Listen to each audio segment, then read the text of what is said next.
Hi, and welcome to Sci-Fi-Vision, Fandom Access for February 24th.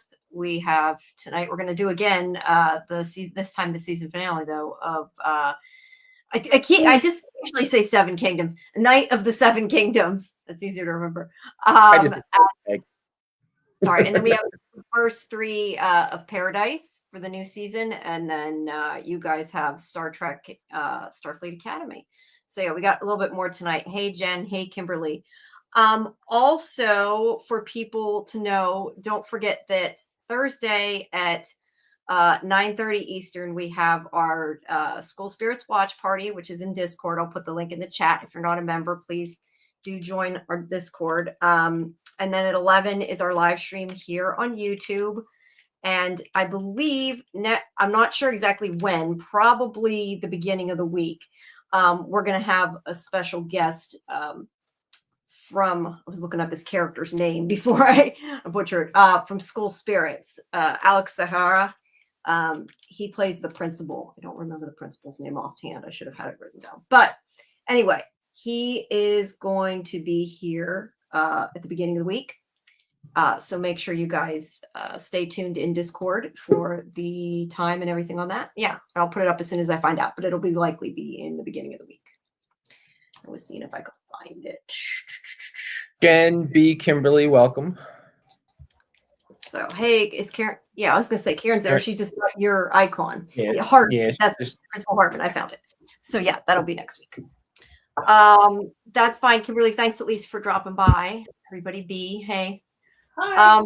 So I guess I put up Knights of the Seven Kingdoms first, since we usually do it. I figured we might as well get it out of the way.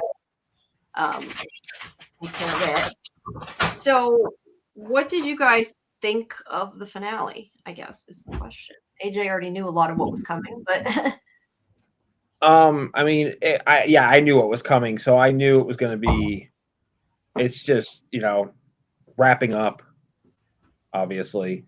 I mean, there's nothing really that stands out. I mean, the only thing that really stands out about it, really, I feel, is the end of the episode, which we'll talk about that after you guys talk about how you liked it. Yeah, I think most of the episode kind of is around just him sitting or laying or barely walking because he's hurt. So yeah, not a whole lot happened. I will say I'm not, and we can talk more, like you said, more about the ending after. I wasn't super surprised that it ended quite the way it did. But yeah, I liked it. I mean, like, I guess for a finale, it not that it didn't feel like a finale, but nothing like grand happened. Like, right. I almost wish they had saved the battle for the finale, but at the same time, I can see that if they did, I'd probably would have been laughing. There still had to be, they still would have had to have. Yeah, there had more. To be a wrap up. Because of the length. Real quick, Kimberly, that's my pump up the volume icon. It just picks a random one when somebody's not on camera. And actually, since you seem to be a pump up the volume fan, do you know what my background is? See, I have no clue about any of what you're talking about. I mean, I know the song "Pump Up the Volume," obviously, but beyond that, one has nothing to do with the other. Okay, well then I don't know. Hey, Gold. Pump Up the Volume is a movie with Christian Slater. Oh, okay. Hey, Gold. There you go.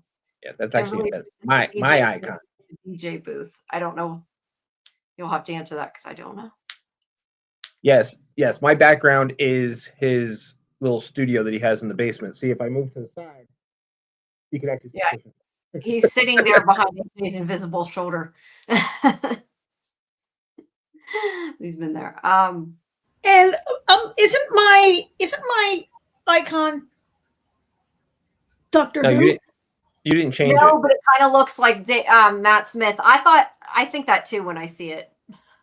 Oh, yeah, it looks like Matt Smith. No, that's AJ's icon. No, well, it's not usually. It was just on when I came in because usually. It does that. It just picks a random one. I've had Speedy show up for mine sometimes. Yeah, usually I have Speedy or the banana. I'll be on with you guys in a second. So I enjoyed this episode. It felt really like an epilogue, right? Yeah. I mean, it didn't feel like it was an epilogue. I don't think that this has anything to do with it, but the original Game of Thrones series was known for having like its big battles in its penultimate episodes. Like there would often be a big a lot battle. of shows are like that. Yes, a lot of shows are like that. Walking Dead usually had a death in the penultimate episode, right? That's a common occurrence, and it did really feel like that. I mean, it really was. I liked it because I think what I've liked about the show so much is sort of that quiet relationship between Dunk and Egg, and the interpersonal moments are really what we're watching this for. There was only like 5 minutes of blood and gore in the whole series, right? Yeah. Yeah. Yeah, I agree. I just, like I said, I guess for a finale, I expect it to be a little more, even if it's not something specific. It just didn't feel like a finale to me. I agree. It felt like an epilogue. That's not necessarily a bad thing. It's just different type of finale that we're used to. Thank you. Yes, I went on about school spirits and I didn't say that. Please make sure, everybody, that you like the video, hype it if you can, and subscribe to Sci-Fi-Vision. It's always appreciated. Oh, and also, I know what I was going to say that I didn't say. If anybody is interested, I don't have the article part up. I put the video up so it's at least up, but for the Gray House with Sam Trammell, Robert Nepper, and Rob Morrow, I did put that interview up on the video tab. You can check that out. It's a funny interview. I enjoyed it. Because that show comes out soon. Sorry. So something that, scheduled discussion. something that non-book readers would not know. It was actually funny because, like, so Makar's like, my son is not going to sleep in ditches, and in the end of the episode, we see Egg. He's like, "Hey, my dad said I could go," and then Makar's like, "Where's Aegon?" He's like, "Where the fuck is he?" And then credits. In the book, Makar actually comes around and says, "All right, if you insist on going and he insists on being your, then okay." Like, he gives in pretty quickly in the book.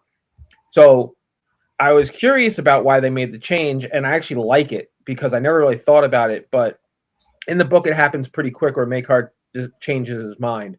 So the showrunner decided they were going to change it, kind of make things a little more tumultuous between the relationships, and have Makar shift from being my son's not sleeping in a ditch to, make it stretch out longer, because he switched too quickly in the book, he felt, which I agree with that. I hadn't really thought about it. So, well, I kind of assumed, having not seen the next part of it, that he was going to potentially go after him, but I guess that depends how long they drag it out and how they change it.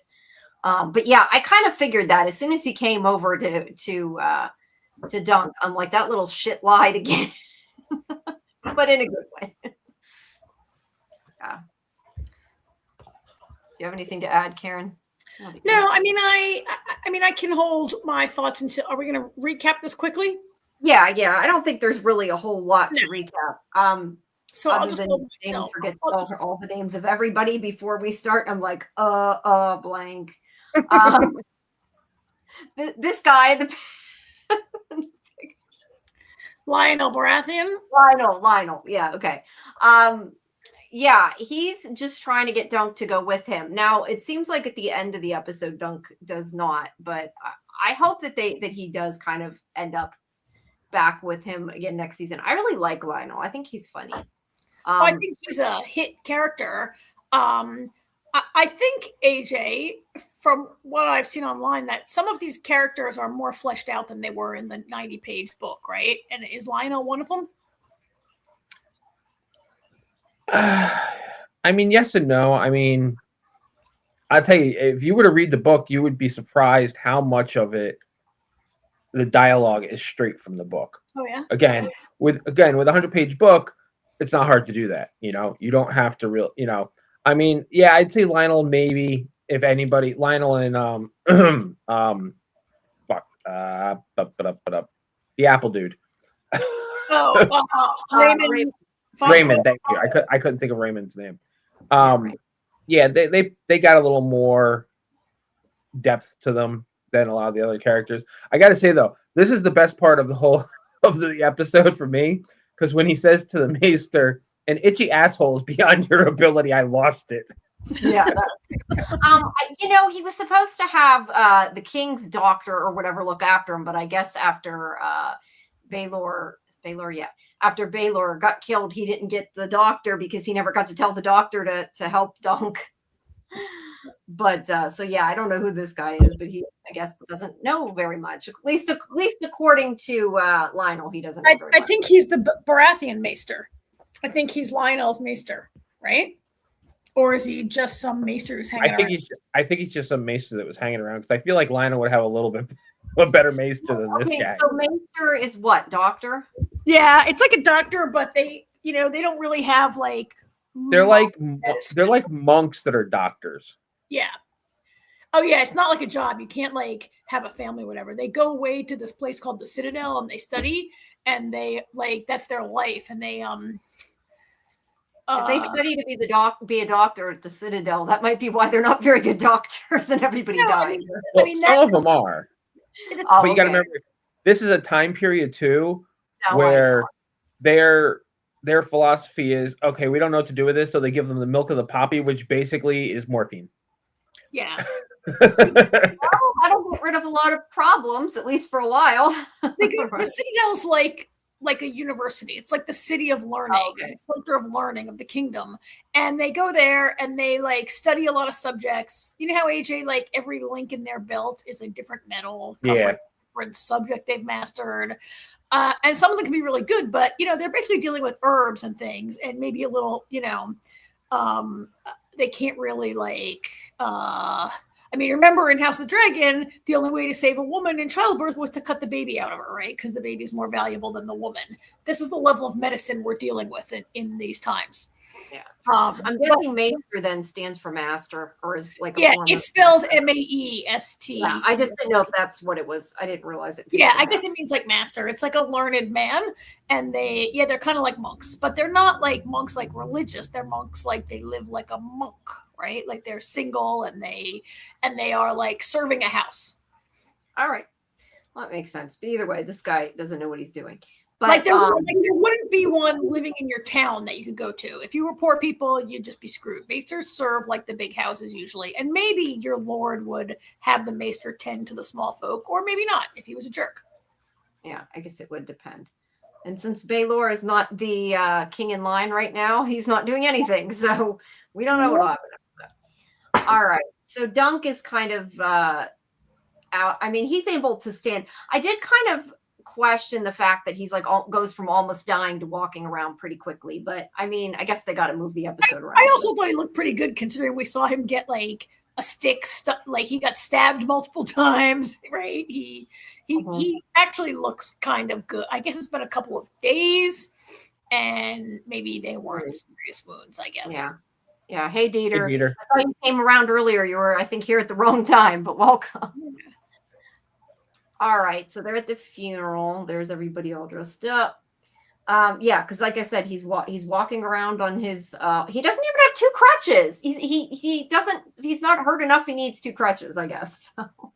He doesn't even have one crutch. A walking stick. Well, he's using it like a crutch, but I just mean he doesn't even have two. I don't know though if they used two back then. They probably didn't.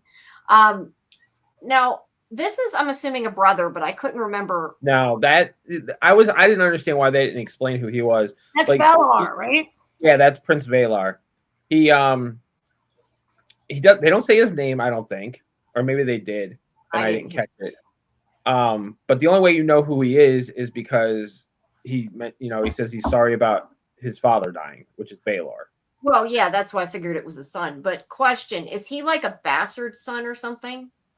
No. I only asked that because he has like, which is, I don't know whether it's supposed to be white, blonde, or gray, but hair in the back and the rest of his hair is brown. That's why I wondered. He doesn't look like a Targaryen. I mean, they're not all. Even it's Baelor. That's true. That's true. But I'm just going by what you guys have told me.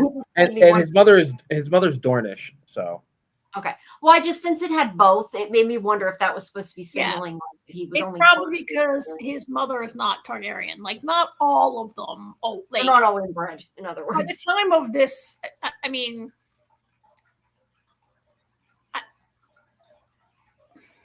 some of them are less incestuous than others, right? And so, his mother's Dornish, his father is Targaryen, and I mean, at this period in history, they're not. the incest has died down a lot.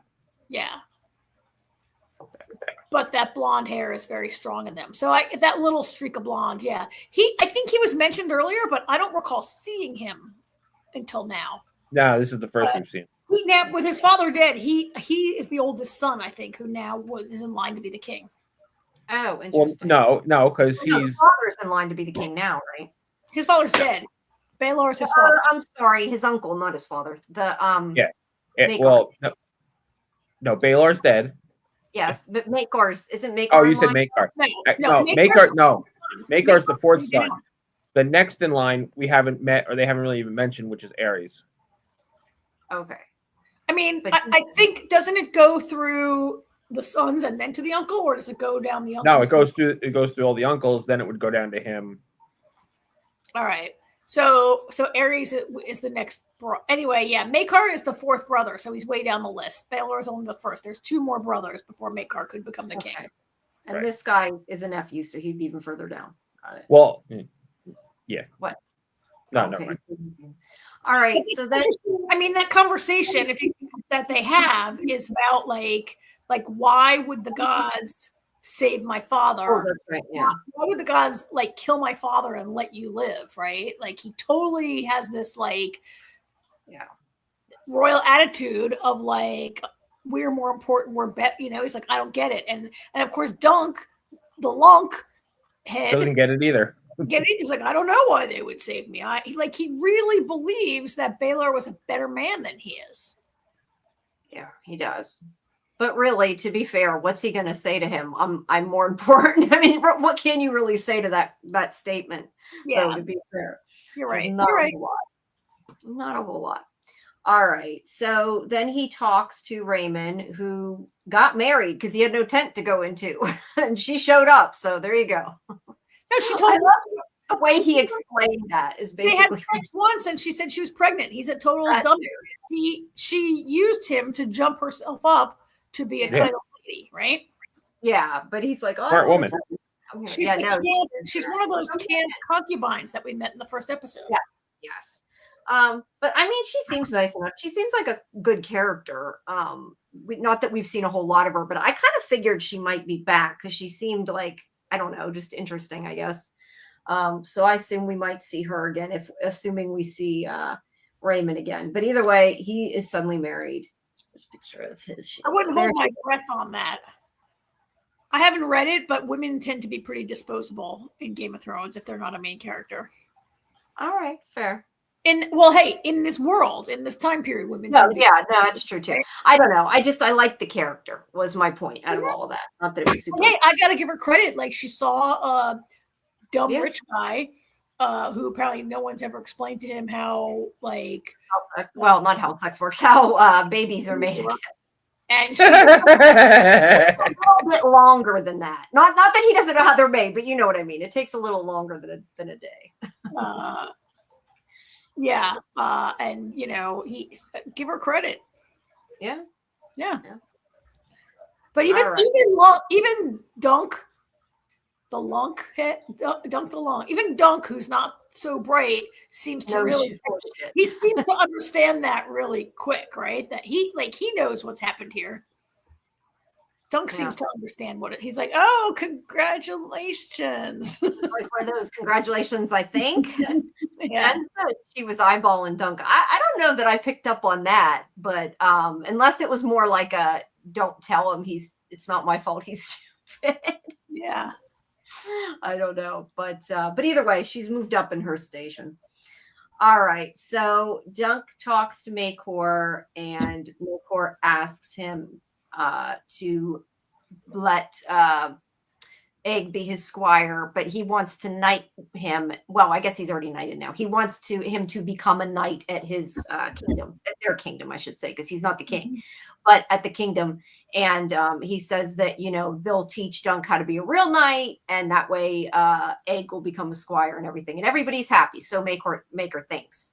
And Dunk's like, nope, I'm done with princes. Don't want to do that. And of course, little egghead there is snooping and listening like he always is, which he should have figured before he started saying things. But yeah, he's like, I'm done with princes, and he's kind of disenchanted, I guess, by this whole knighthood thing that he thought was so great. Now that he knows that these knights aren't noble, he's just kind of like, fuck it, I guess. That's the way I look at it. He's not so much disenchanted by the knighthood. Knights by the knights. It's the highborn that he wants nothing to do with.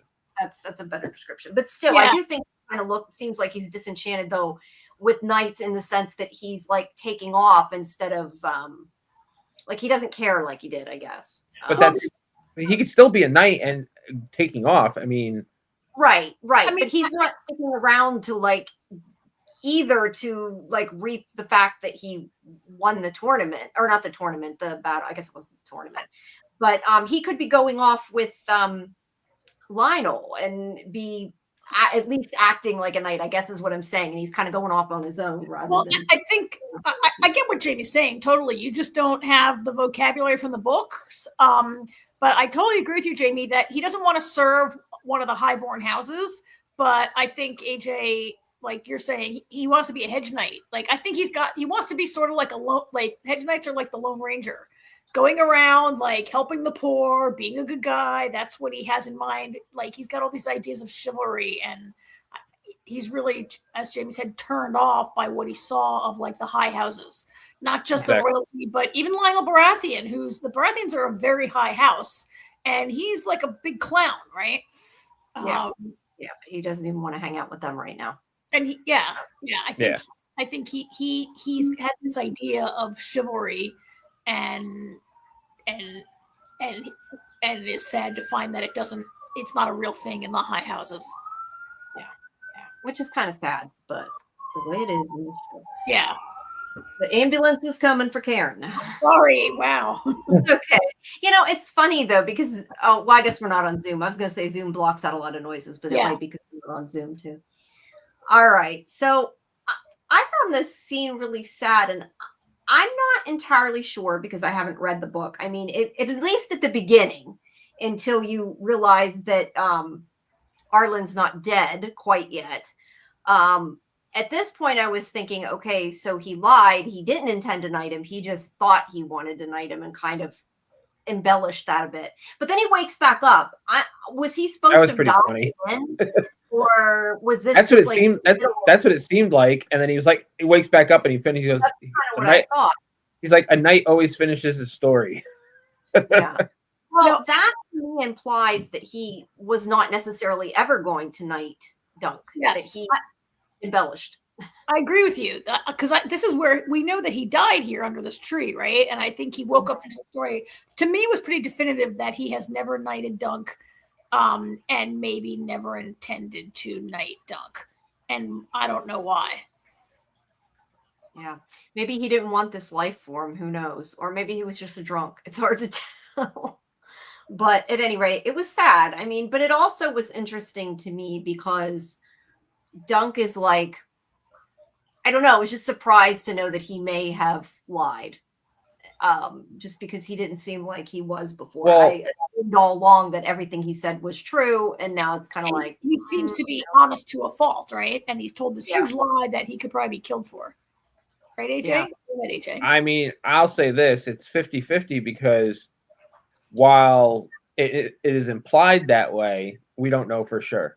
Because we don't actually see Arlen die because he wakes up and then the flashback ends. The other thing is, he said he intended to knight him. I mean, that's kind of subjective. And who said he intended to? Dunk. Dunk said he was going to knight him, and the only ones that were there were the birds or whatever. And because I don't think he actually knighted him. I thought did he say he was going to, or that he did? I can't. Maybe Dunk said he did, and the bird witnessed it.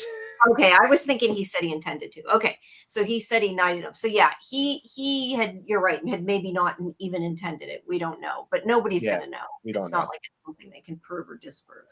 But it was sad and surprising. All right, so then Dunk goes and drinks, and he sees the brother.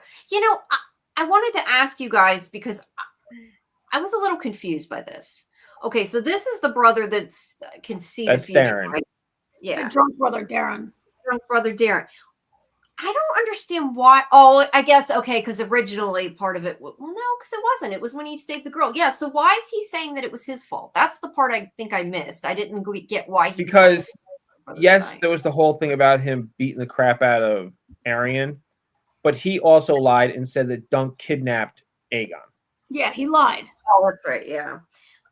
Yeah, so I guess it's partially his fault, but because he was calling his own ass that he was passed out and his brother ran away. Things could have been a little different had he not said that Dunk kidnapped him.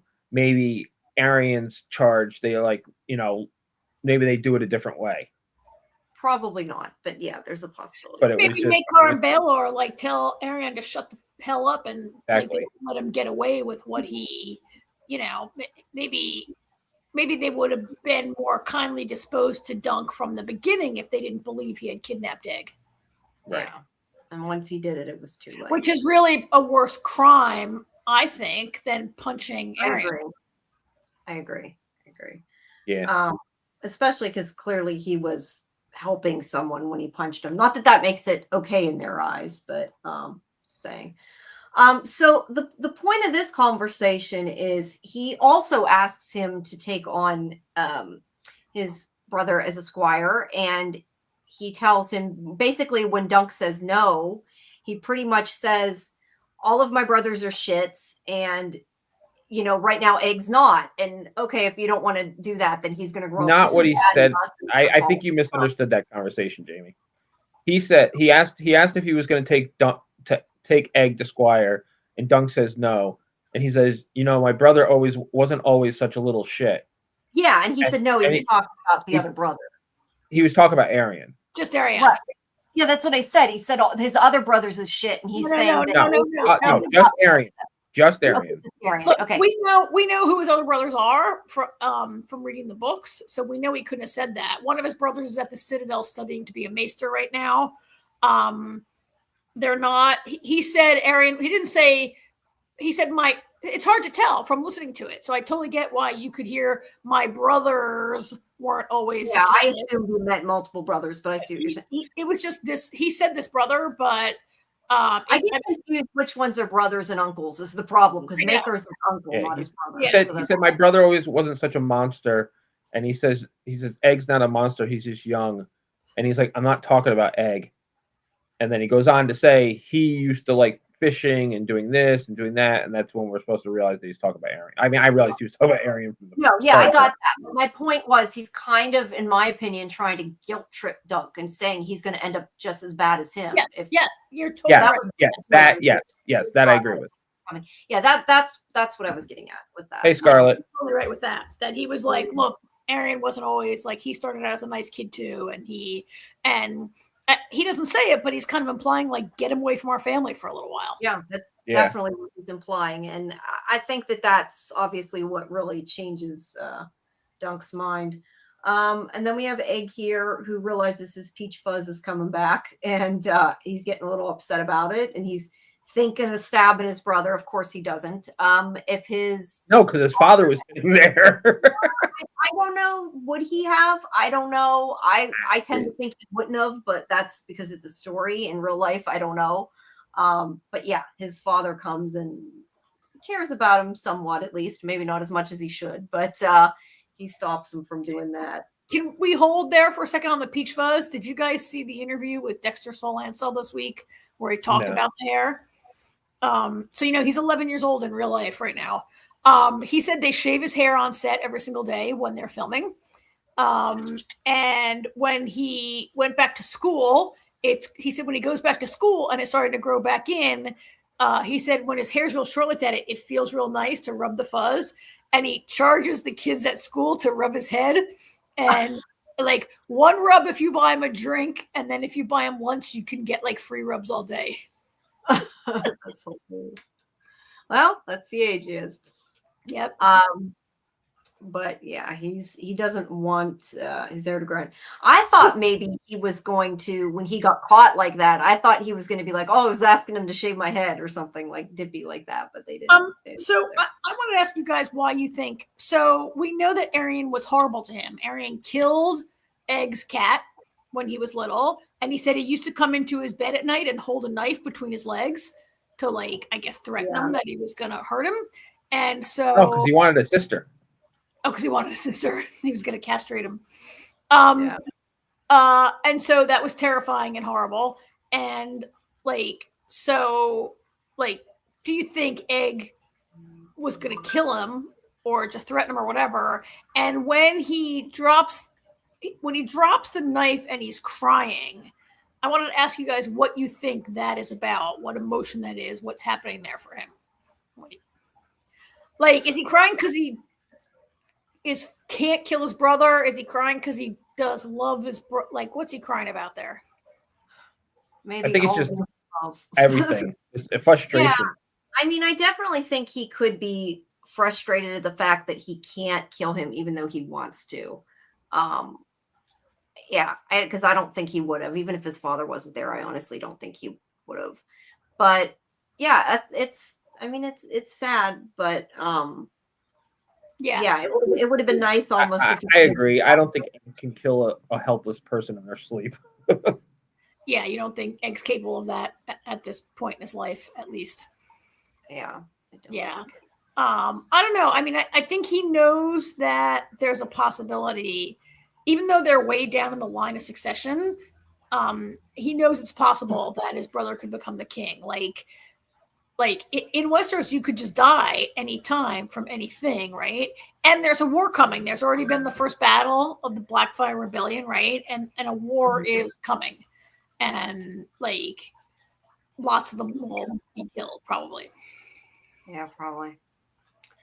Yeah, you can get a cold and die in this kind of environment, to be fair. Yep.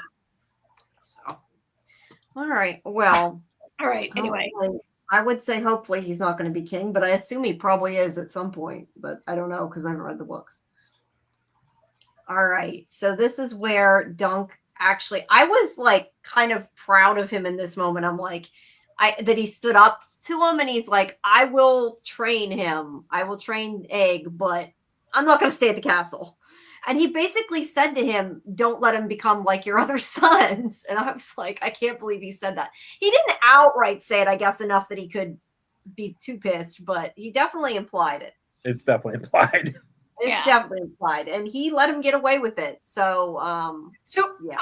I was a little surprised here. At this point in the show, Lionel Baratheon has already offered for Dunk to come to Storm's End, Dragonstone. Yeah. Storm's End. Right? Come to Storm's End, one of the Baratheon seat, and serve him there, right? And he could be a knight to the Baratheon house, and I guess they would train him up also. And I half expected him to say, "I'll take Egg, but I'm taking him to Storm's End." And he can squire me there, which would not be that unusual for a son of a great house, to serve at another house. Sometimes, sometimes they were taking us hostages to ensure that your family won't attack my family if we're keeping your son as a squire. They weren't hostages; they were wards. They were wards. I'd be like, AJ, you have to send your kid down here to squire for me, and that will ensure that you won't attack us because your son lives here. Kind of a common thing. And I thought that might have pissed him off more, though. You don't think? But you're saying that's because they do that. I mean, I don't say he was saying. I'm saying it wasn't unusual for kids from one great house to go to live at a different great house.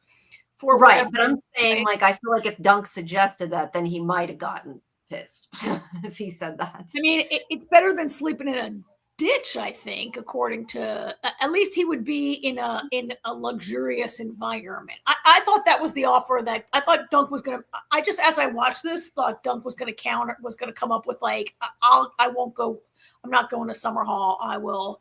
I'll take him if he can go with me. I'm going to Storm's End. I really thought he was going to take that offer and go there. I didn't.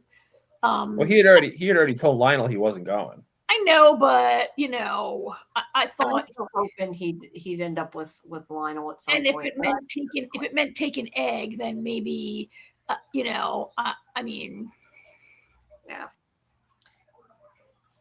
I thought he might counter with that. He did not. All right, he did. I saw Kimberly likes Lionel too, so I really like. At least I'm assuming that by the Baratheon, that's what. I mean, he's meant to be the comic relief of the show, right? Yeah. He's probably not a good. I can't imagine that he's a good steward of the family fortune. Oh, probably not. He probably drinks it all away. Yeah. All right. Whoops. I lost my pictures here. Hold on. That's pretty much all. All right. So then we get his horse. He kind of got the horse back. Look, he got to tell the horse goodbye. And then I thought that was kind of almost funny though, because I was like, here's your horse back. I bought it for you because you're my friend. And then he's like, no, you could have it back again. I just thought that was kind of funny. But yeah, he's like, he'll be better off in an orchard because Raymond there is going to sell apples instead of fight, I guess, is the idea. So cider. Sorry, what? He's gonna cider. They're gonna make cider. Oh, cider. I thought you said spider. That's why I couldn't figure it out. His family's known for their vast apple orchards. Right. No, you said it was cider, not apple. That's the family business. Is apple orchards. Yeah. I mean, I he sends the horse back. Doug's got this weird. He's got this sense of honor that like Raymond is paid for the horse, so Raymond should keep the horse. It's Raymond's horse now, and he won't accept the gift, right? Like Dunk won't. I guess accept I hadn't thought about it like that. Yeah, he kind of is saying, "I can't accept this." Is pretty much the word. He won't accept the gift, is what it is. And then he says, also, it's probably better for this horse to live out its life in an orchard than as a knight's horse, right? Sugarfoot is the horse's name. But he very won't. pretty horse. He's got his like sense of honor, I think, is such that he like won't accept this gift. After he almost got everybody killed. Yeah. Well. I mean, at least we got to see the horse again. The horse is in a good place. Jamie's happy. When I read it, oh my God, now Jamie's going to be, finally Jamie can, rest, sleep at night now. The horse is okay. Actually, you know what's funny? When I saw the horse come, I said, Jamie's going to be so happy. Yeah. I'm sorry. That is such a pretty horse, though, isn't it? All right. Sorry, I like horses.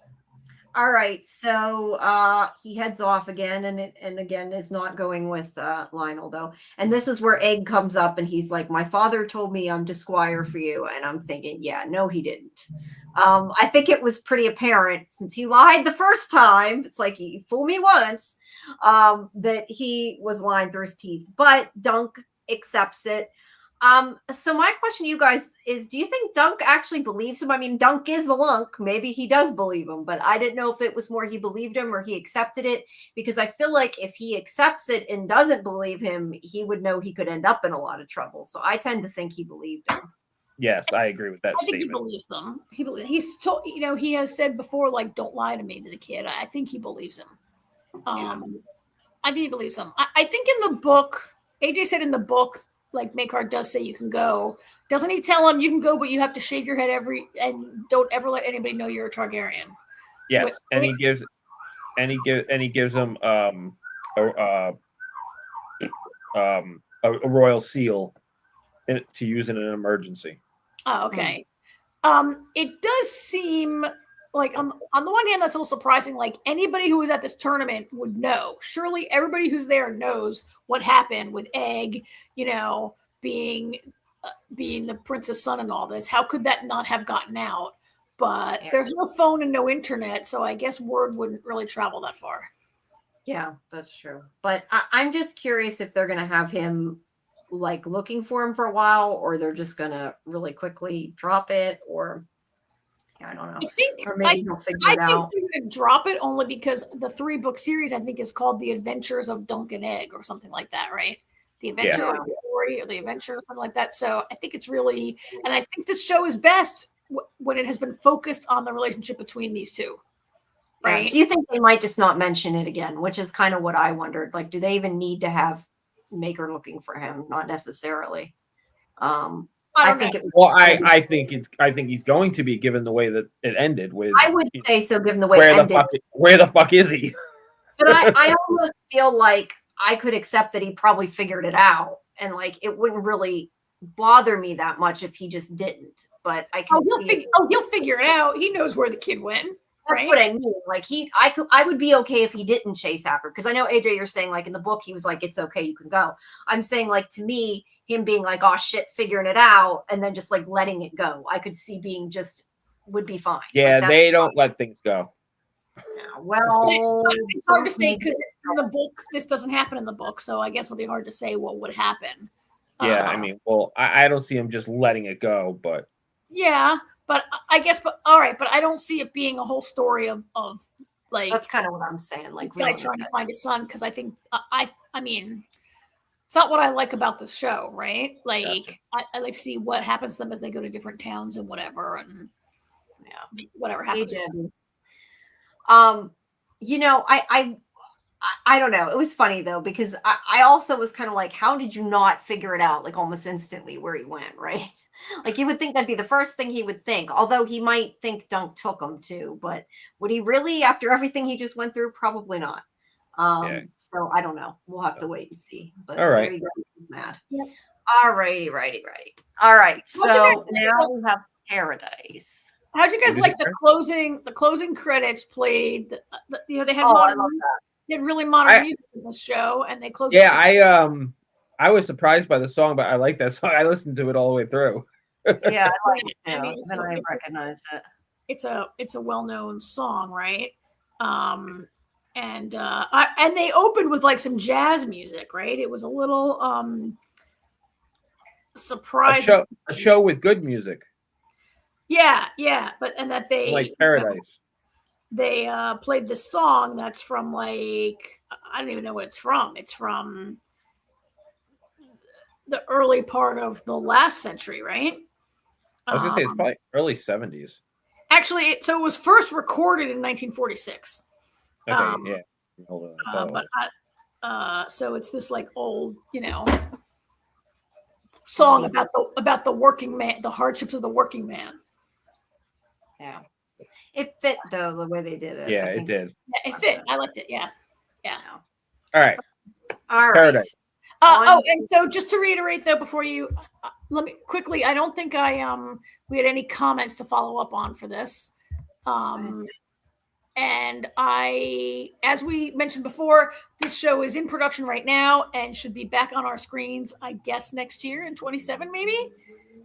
Yeah, sounds like they got to jump on it. Yeah, they're already shooting now. So won't be forever like some other shows. Yeah. All right.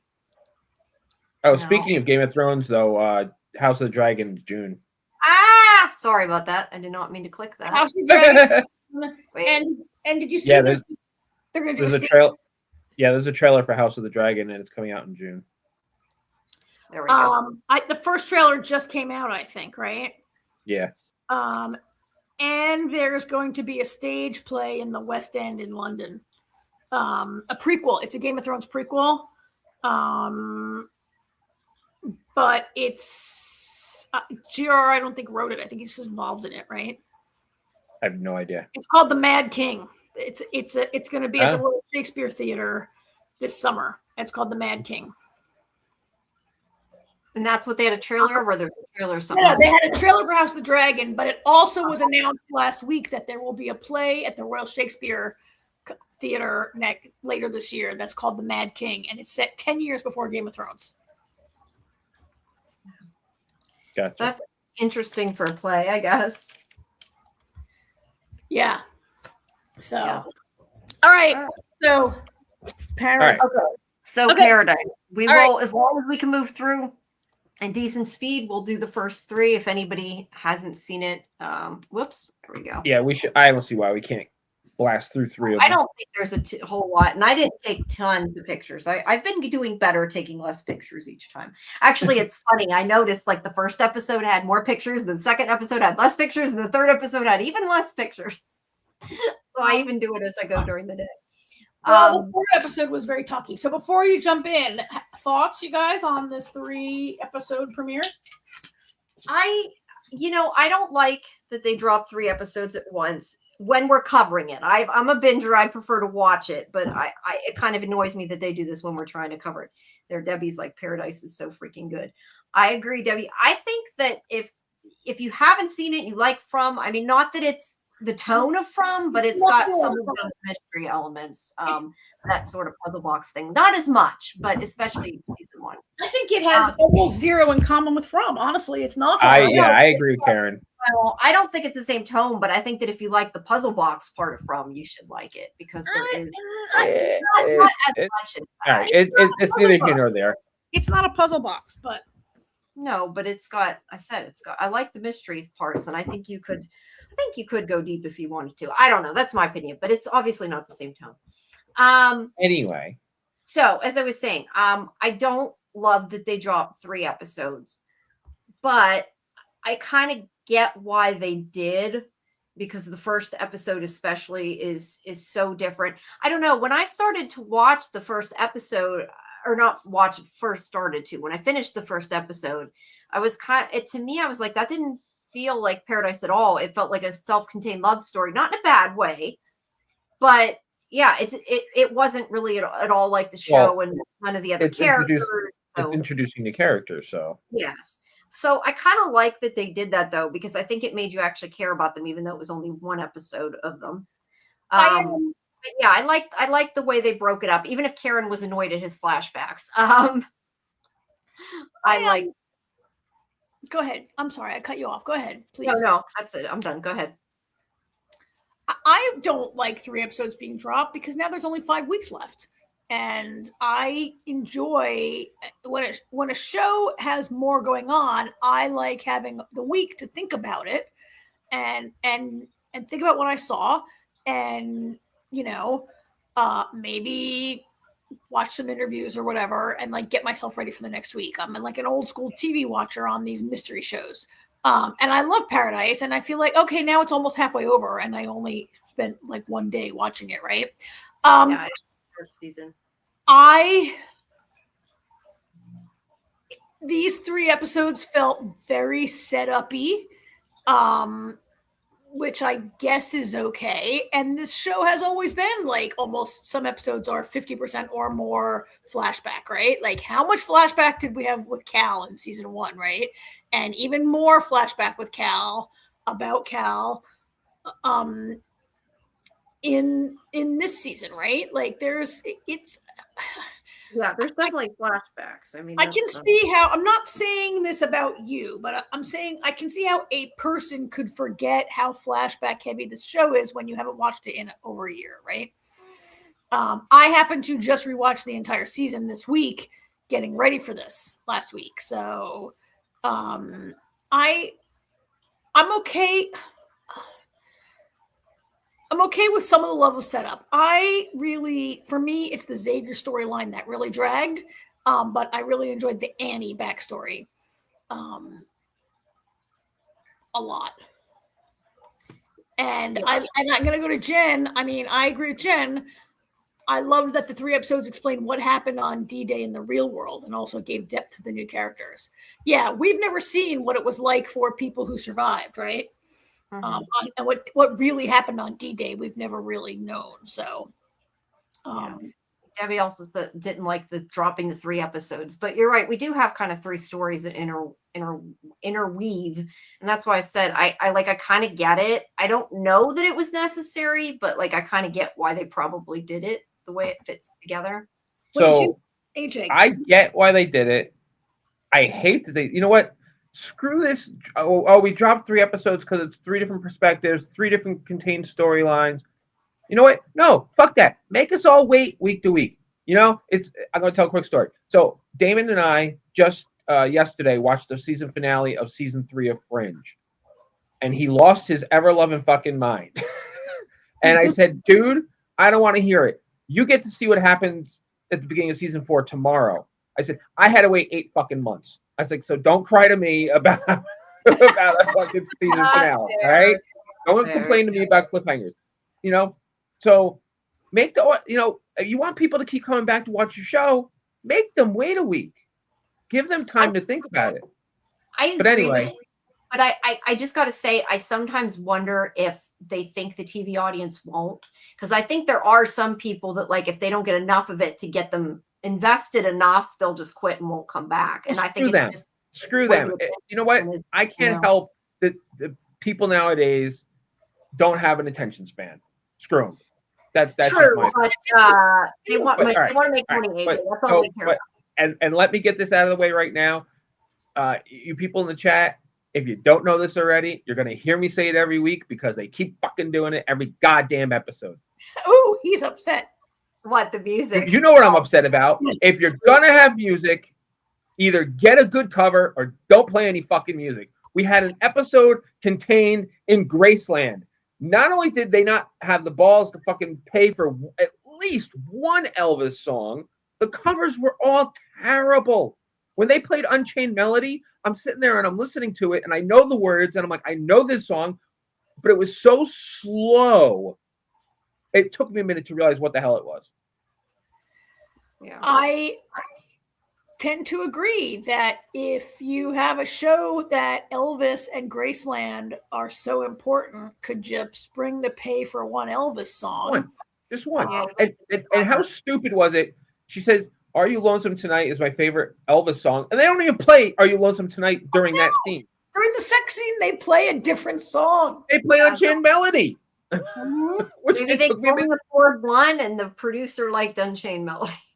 Also, Now, granted, Elvis did do a cover of Unchained Melody, but it wasn't even his cover. So Yeah. it has always kind of bothered me that this show where the president's love for 80s music is such an important part of really the mystery of season 1, right? And it's like the mixtape is like the mix CD is like critical at the end of season 1, and they've always played bad covers of already bad songs, right? And but I get it that maybe a lot of the viewing audience doesn't really know those songs that well anyway. But Elvis, come on, everybody knows an Elvis song when they hear one, right? that's Yeah, not true. that's so sad. I'm like, That's dude, not even true. I got the joke, and I don't watch old stuff and know Link- old stuff. Even I Link got the had joke. no idea any Elvis songs. I know, that was so bad. Yeah, which was crazy. It was bad in a funny way. Because he's 25, he would have been like 23, 22 when D-Day happened, right? And he should have heard an Elvis song in his life. Yes, at some point he should have heard an Elvis song. Also, he's with all these old guys who were like, Elvis had all these cars, let's go to Graceland. Like, people know, like, he's running with a gang that knows Elvis, right? You would think they would have been singing Elvis or something along the way, you know? Yeah, Ben agreed with me and said, I loved how we got the reason Xavier loves Terry so much and how he'll fight for her since the beginning. I disagree 100%. All right, well, Karen, hold your disagreement until we get to that episode. Let's get started. Yeah, with, well, I guess I should have waited till we got to that. Let's get started with the bad Elvis joke about everybody. That's why. About the Okay, impersonation. let's go through this. So it starts out in the flashback with Annie as a girl, a young girl here, going on Elvis tours because her mother is and like really loves Elvis. And whoops, I went too far. And her mother doesn't seem like she's taking very good care of her. But her mother does die after being sick at the beginning. She's not in it very long. And either way, it shapes who Annie becomes. And she ends up going into medicine because of, and I don't remember what exactly it was that killed her mother, but that's kind of why she got into medicine. And her mother, I think, was also in medicine, wasn't she? Her mother was the genius doctor in the family, and they show her diploma from Duke Medical School on the wall, but her mother's health forced her to give up being a doctor. Yeah. So that is why Annie becomes a doctor, but she doesn't want to be a doctor. She's not into it.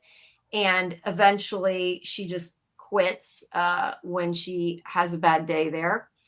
And she ends up going outside. I hope I'm not moving too fast. I'm trying to move quicker than we normally do. So if I go too fast, good. So, go ahead, AJ.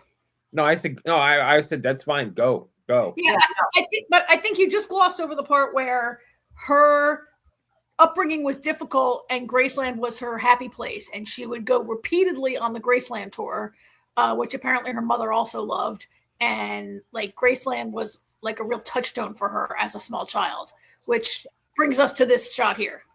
Yes. Which she quit her medical school because she was kind of fed up with it. And this is where she No, runs. but she freaked out. She freaked out. Yeah, I said she freaked out. I said that earlier. She freaked out. I believe Yeah, but you just said she was fed up with it. Well, I think it was both, but I don't think she was fed up with anything. She freaked out because this woman had the same disease as her mother. An oral, basically an oral exam. It was because, as AJ, I agree with you. It was because that patient had the same thing as her mother had, and it freaked her out when she saw that injury, that wound, right? And that freaked her out. And she was picking at her cuticles, just like her mother, bleeding all over her lab coat. It was disgusting. And she has a total panic attack, freak out, and quits med school like on the spot. To me, it read as a very rash decision. Yeah, but I don't think I got the opinion she never really wanted to go to medical school. That she only did it because of her mother. I mean, maybe you don't feel that way, but I don't know. That's what I thought. But yes, she had a panic attack. You're right. That's when she made the decision. It was giving her flashbacks when she was supposed to be diagnosing the patient. Then she quit. She freaked out. She had a panic attack. Yeah. I do think, Jamie, that it kind of becomes apparent throughout the story that medical school was not the right place for her. Now, I've known a lot of people who've gone to medical school because I went to like a nerd college where everybody went to medical school. Like half the people went to medical school, and a lot of them thought that their parents are doctors. They think they're on this track to be a doctor, and they get there and they hate being a doctor, right? Yeah. There were these expectations that she would follow in her mother's footsteps. Yes. But she comes out to the car here, and I should have the cast list up. I don't remember her name, and I should. She's important. No, the woman. I think her name's Diane or Diana or. I don't know. It's not on either I'll way. do real quick while you keep talking. Yeah. Okay. Do that. Because she's important, obviously. She yells at her for parking there or whatever, and she ends up. She knows she's upset, and I think she says something about like she isn't going to school now, doesn't have a job or something like that, and the woman kind of gets this look like, well, I have something for you. And she ends up becoming a tour guide at Graceland, which I love. Diana. Jen says Thank you, Jen. Diana. I love that. Yeah, I love that she's like, well, then just come be a tour guide. She didn't say it, but essentially what happened. And she's happy.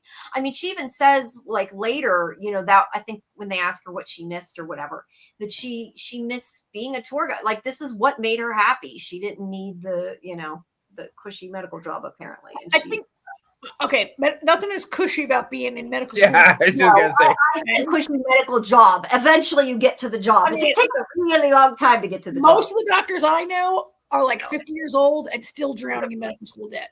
Okay, that's a good point. That's a good point. Not cushy. Unless they're not like, sure, some doctors make a fine living and some will pay debt forever. But I'm assuming all doctors make a better living than somebody giving tours at Graceland. But I think what she really enjoyed about this was that I think she says at one point she always knew what to say. I think this idea of like giving she knew every single fact. No one ever asked her a question that she couldn't answer, like what's wrong with this patient, what's wrong with her leg, right? And she just gave the same speech every day. And I think this routine really comforted her in this place that she loved. Yes. Yeah, that's what she missed because of how comfortable it made her feel from her childhood, like Karen said before. Yep. Yeah. So she is giving tours, and this is her new calling. And Annie stays here. I don't remember if they say how much time passes, but she's there for a while. So let me ask you guys, because I don't even know because I've never been there, but I kind of feel like this. They couldn't have actually filmed this at Graceland, right? I'm assuming they built a square inch by square inch set. Okay. Like the production crew was allowed to go in, take pictures of all of Graceland, and then they literally built Graceland on a set. That's cool. Yeah, because I was going to say I didn't know if they'd be able to film there. Kind of doubted it, but they definitely wouldn't be able to destroy it like they did. That's for sure.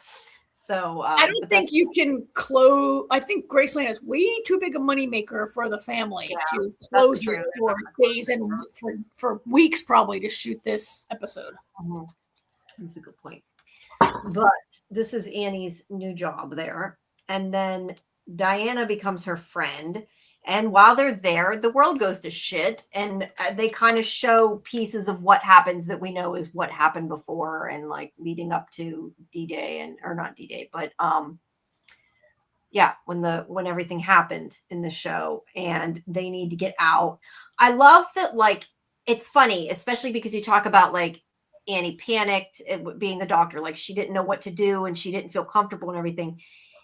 Annie's like the one person here when this all starts happening that actually makes total sense, knows what she's doing, and like usually in a show like this, everybody's going crazy and nobody knows what they're doing. And she's like, this is what we're going to do. We're going to take this stuff, get in there and go downstairs. And yeah, she made a plan. They started getting all the food and water and everything and shoving it down in the basement of Graceland. It was so smart. And it's kind of like perfect that they got a place to stay. You know, I mean, hey, they're not going to say anything, right? So they have a bunker built in, and she gets Diana to go down with her and while everybody else is freaking out and running away. So, yeah, I think it was cool. And she doesn't invite anybody else down there, which is also like smart. It's smart. I mean, it's hard, right? But like, there's only going to be so much food in that restaurant and there's only so much room. And, you know, she just invites her friend but I you know, Jamie, I felt the same way. Like she was this nervous person who couldn't like be on the spot, and she just springs into action. Like, get some coats, get this, get that, go down here, get every battery you can find, get every candle. They were so lucky there were like 1 million Elvis candles in the gift shop. Yeah, I know, right? Yeah, I didn't think about it. Gift shop and the restaurant, that'd be why that, because I wondered how she had that much food. It lasted that long. I didn't think it through. She said to Diana, go over to the cafeteria and get all the food you can. And later, Diana comes with a cart and she's like, everything I could out of right. So when she says cafeteria, like I was thinking like cafeteria for the workers, not cafeteria. Like I didn't think about the fact they probably had a diner or whatever there. So do you think though she purposely didn't invite people in? I think it was smart, but I also kind of wonder if some of it was just like she was so focused on let's get in there. Well, who are they going to invite in? Everybody took off as soon as the world started. Well, yeah. I mean, I totally agree with you guys. I mean, there was a moment where she could have been like, "All you people get on that bus, no, come with us so you don't die." But there really wasn't. When you invite a bunch of strangers down there, and they should have gone home to their family. Like, I'm not saying she should have done this. Yeah, they didn't have family to go to was kind of the point. As well. Right. You're right. And she knows where Elvis's weapon is kept. You got a picture of it, yeah. Yeah, and whoops, you put it up. I put it up. Getting the pew pew was smart. Yes, getting the pew pew was smart. Yeah, I love that part when she grabs it. I think that was all right. Okay, let's see. Let me do it. I really felt like her nerves come from the trauma about her mom, but really she probably needed to have a good head on her shoulders to survive her child. I'm assuming that's to be her childhood. Yeah. Yeah, you're right. We saw how she brought her mother's medicine. She told her to take the medicine with food. Like she was a caretaker from a young age, right? Yeah. I really feel like the nerve came from the trauma about her mom. Yeah, like her freaking out in the hospital and those nervous habits. We never see her pick her cuticles first. We never see her picking out her cuticles during 2 years in the bunker until those men show up. Oh, true. All right. So she takes Diana goes down, and then the lights go out. I remember thinking, God, that's bad. I know I would have been like Diana on my face. She falls down the steps and they can't go anywhere. There's no power. They can't leave because there's looters. So thankfully, she at least does have medical training. Although in the end, it doesn't help. As soon as Diana falls down the stairs, it doesn't end well. But my first thought is, just because the lights go out doesn't mean you automatically fall down the stairs. No, but she might have been like me. If it was me, I probably would have fell down the stairs. So I can't say anything about that. I mean, she literally was holding the handrail when the lights went out. She was. No, she was. But it was not to be, and she fell. But thankfully, Annie does, like I said, have medical training. But it's not enough because she still eventually gets an infection because there's not enough medicine, and she's not in the hospital. And there's only so much she can do to set her leg. Yeah, it looks like it's a either break or fracture. I can't remember which. Well, I forget what they call the kind of break it is when the bone pokes through the skin. Like there's an injury down there that's bleeding that became infected, right? Like, well, she said she reset the break. Yeah, but she she did. couldn't do anything. She couldn't do anything about the infection. But Right. like many people break their arms and legs and don't ever have to take an antibiotic and don't get infections, right? Right. I think it was I forget what they call it when it's an open wound occurs with your break. Yeah, it definitely broke the skin because you're right. Otherwise, she probably maybe. Well, yeah, would there have was had a definitely bad day definitely with broke the it. skin. Yeah, you're right with that. So they're down there. Because I was trying to take less pictures, I didn't take how many days it was on the screen. I think Diana dies on day 57 or something like that. Okay, that's what It was something like that. Yeah. So they're there for a couple months. I remember it showing day 45 and she was still alive. Yeah. Well, anyway, there's nothing that Annie can do at a certain point, unfortunately. So she does die, and then later, wait, I don't know. She buries her right in the Presley family grave with right next to Elvis. Yeah, I'm not sure how she got all that ground out. Or that's right, it was. Yeah, it was cold. I can't. When she did it, wasn't it still cold? Because I remember thinking, wouldn't the ground have been too cold? I mean, it's cold because it's effectively a nuclear winter, right? Right. I just figured the ground would have been too hard to dig up, and that was a lot for her to dig up. But either way, she dug it up and she buried her, and it was funny that she stuck her in there. And then one day there's sunlight. Now I have to say, were you guys like? I mean, we knew that the world was habitable, at least partially habitable, from last season. But did you expect it to suddenly be like nice out? I was really surprised. I was like, what?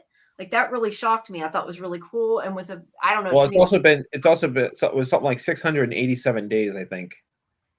The day of the sun. Right. I mentioned, yeah, that was kind of important. Yeah, she stayed there a long time by herself. She obviously would be lonely, which she kind of shows later, but she took care of herself that long. She's a survivor. She got plants. It's actually a little surprising to me that nobody in the greater Memphis area would think to loot Graceland until now. I agree with that. I agree. I wonder if some of it though is that people didn't actually come out right away. Like maybe most people stayed inside for a couple years, but I would think there would have been more people that couldn't stay inside because they ran out of food. So yeah, I agree with that. Yeah, like if you live around there and you've ever been there, you would know there was a restaurant, right? Or it surprised me that nobody looted it before this time. Yeah, but it's a TV show. Yeah. But now in the future, when the zombies come, everybody's going to go to Graceland to try to live there. I know, right? Now that we've seen the show. But were you surprised though about the weather? Like seeming, I mean, at least seems to be. Yeah, nice. I think that's creative license. I think probably it would get a little nicer day by day. But there might be a day where you first saw like a sunbeam break through the clouds, maybe. I don't know. That was a dramatic effect, right? What I'm trying to remember, and you just rewatched it, so maybe you can answer this for me, but there was different disasters going on, I remember, at the end. There was a huge tsunami that came and knocked down that reporter was on the top. And there was like a chain reaction of... it all started with a volcanic eruption. You're talking about a nuclear winter. From what I was remembering, I thought he used that thing that made the EMP or whatever. Yes, he did, but there was a direct hit on Atlanta. Some of the nukes got through before he did. Okay.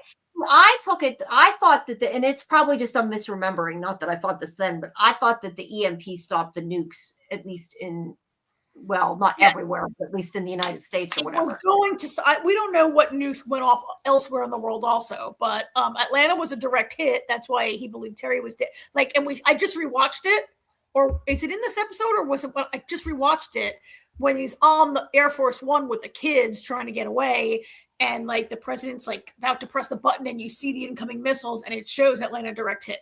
And Xavier's looking at the screen and sees the direct hit on Atlanta, which is only 350 miles away from Memphis. Now, I think there is a cloud of ash that also came from massive super volcano explosion under Antarctica. Yes. Spewed whatever kind, millions and billions of tons of volcanic ash into the atmosphere. And I called it nuclear winter, but I guess it's maybe more like ash winter mixed with some nuclear winter. Yeah, I would think there'd be nuclear fallout though, but I guess Saying the easiest way is like a nuclear winter, because that much volcanic ash is essentially a nuclear winter. Yeah. Yeah, blacked out the sky and But the super But volcano. I thought he set off. I was thinking he set Tommy. off and stopped the nuke. That makes So I did. So I've looked into this before for other shows we watched about nukes. Remember we watched that show where Gerald McRaney, was it called Jericho, where they lived after a nuclear explosion? Oh, I love Jericho. And we looked into this, and like the immediate effects of the blast would be within like less than 25, in the 25-mile range of, they wouldn't get the blast wave at of the nuke at Graceland, but you'd have to worry about drifting radiation for some period of time, right? Yeah. I kind of question on this show if they're just going to kind of assume that people won't think about the science. At least that's what I'm guessing, just going by how like it's all of a sudden sunny, that they're probably not even. There's actually an answer to that part, to the sunny part in episode 3. Yeah, they talk about it a little bit. Anyway, I'm saying I don't know that how accurate they're being. I don't know. I think that was mostly a dramatic effect for her to be like so happy that there is some sun coming. Yeah, but I guess my point is, I expected, when we knew that Terry was alive, like I expected everybody to still be in like a wasteland. Like that's what I expected to see, is like end of the world type scenario, not that it was okay now outside and you can walk around. Some places, is it because of the radiation? We don't know, but and we saw like, I mean, certainly anything coastal has been affected by the tsunamis up to 350 miles inland, right? And then we saw Diana and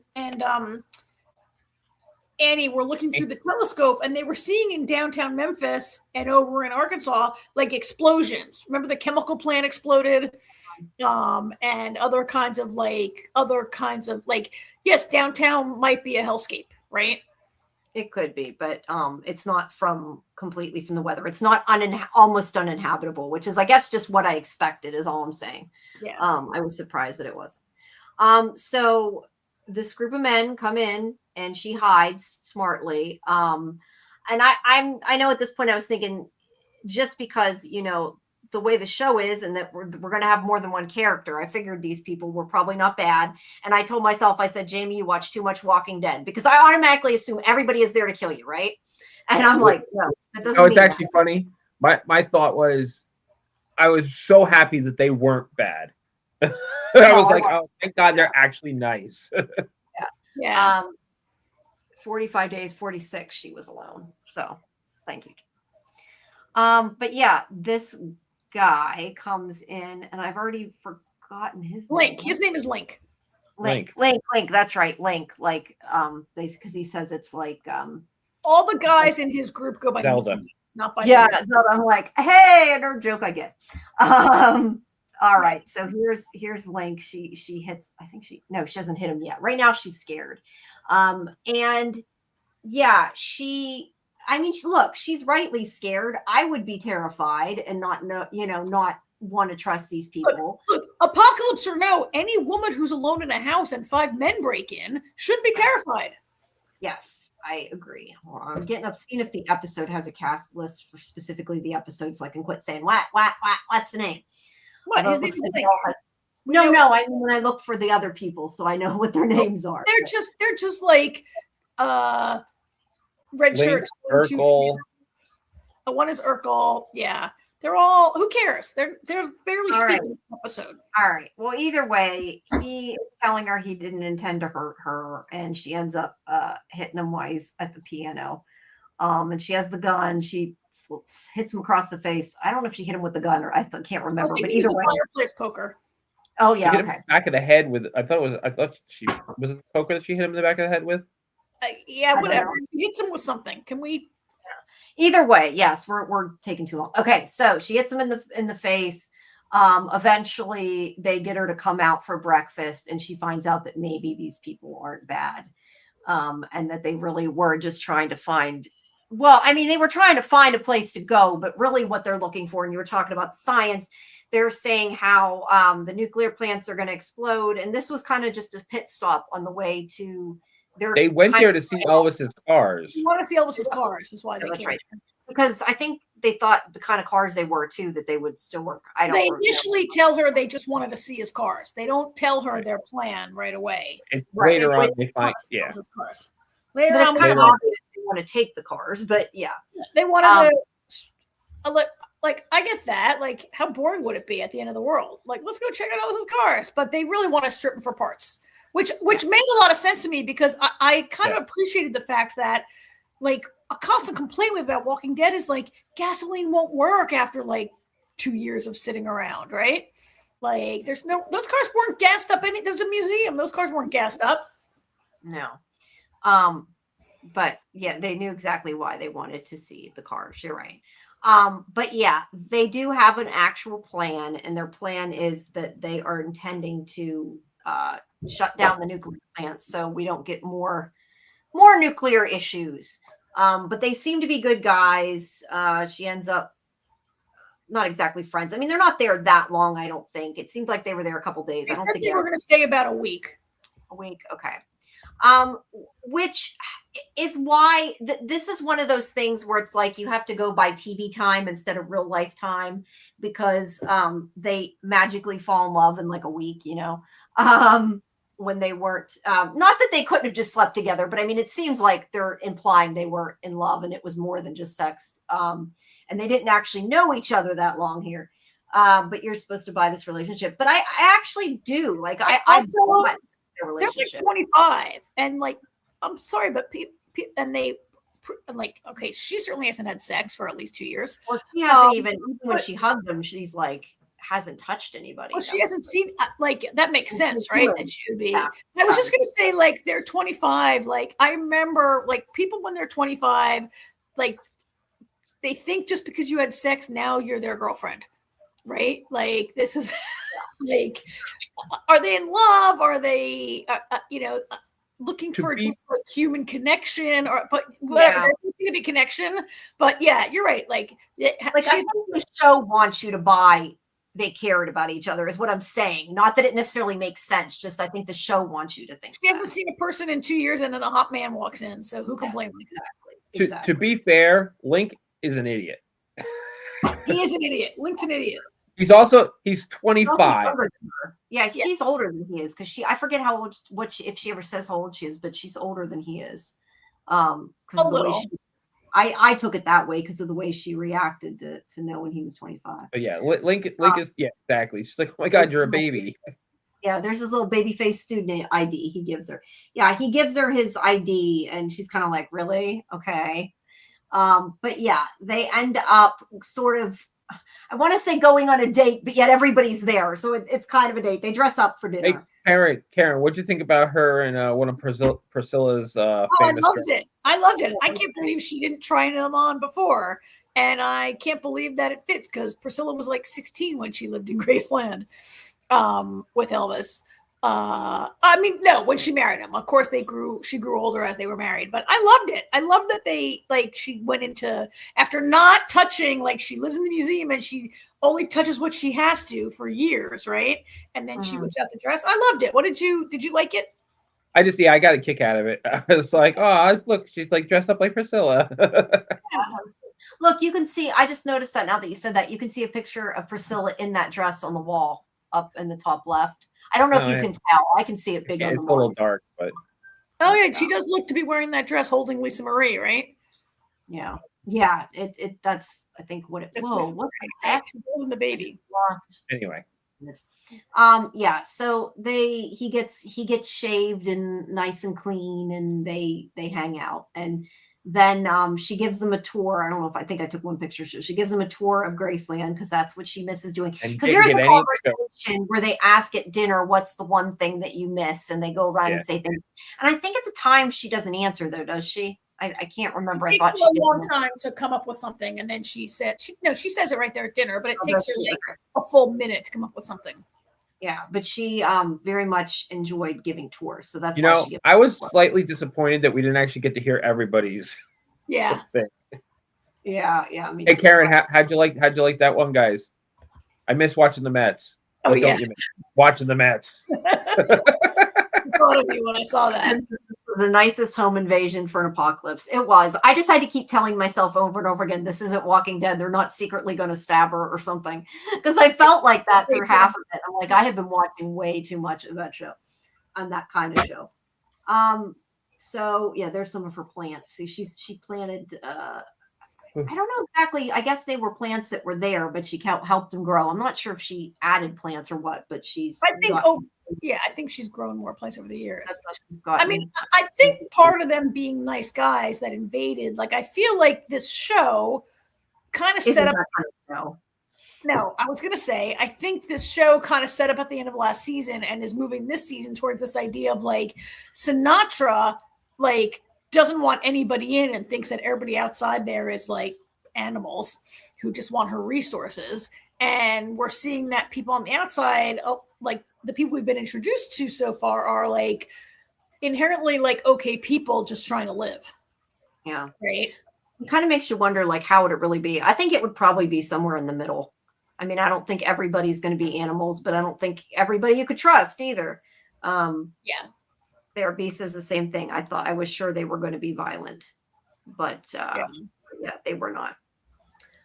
But yeah, so she kind of has a date with him, I guess you could say. And this is where they have the really bad Elvis joke that he doesn't get. And like I said, even I got that joke.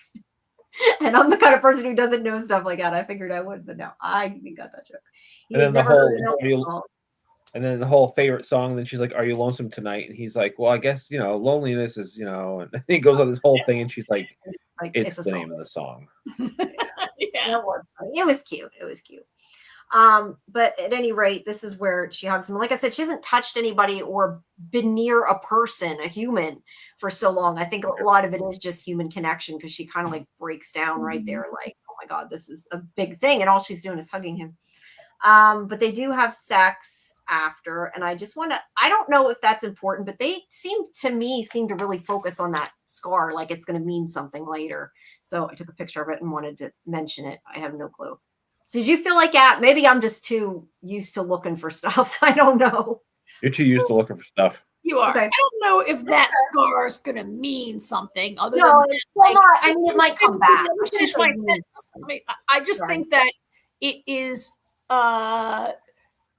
indicative of a violent world that he's a part of, and that maybe their story about like we just go around and close down nuclear plants is not like the kind of do-good Robin Hood.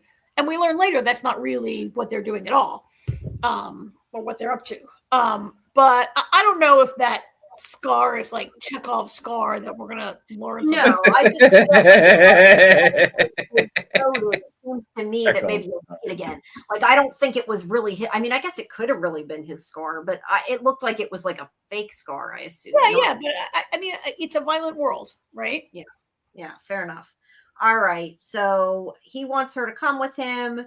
She freaks out. She won't go with them. And this is the point. I know when I was watching it with my mom, she's like, I bet she's going to get pregnant. She's like, what if she gets pregnant and they leave? I'm like, yeah, that's probably what's coming.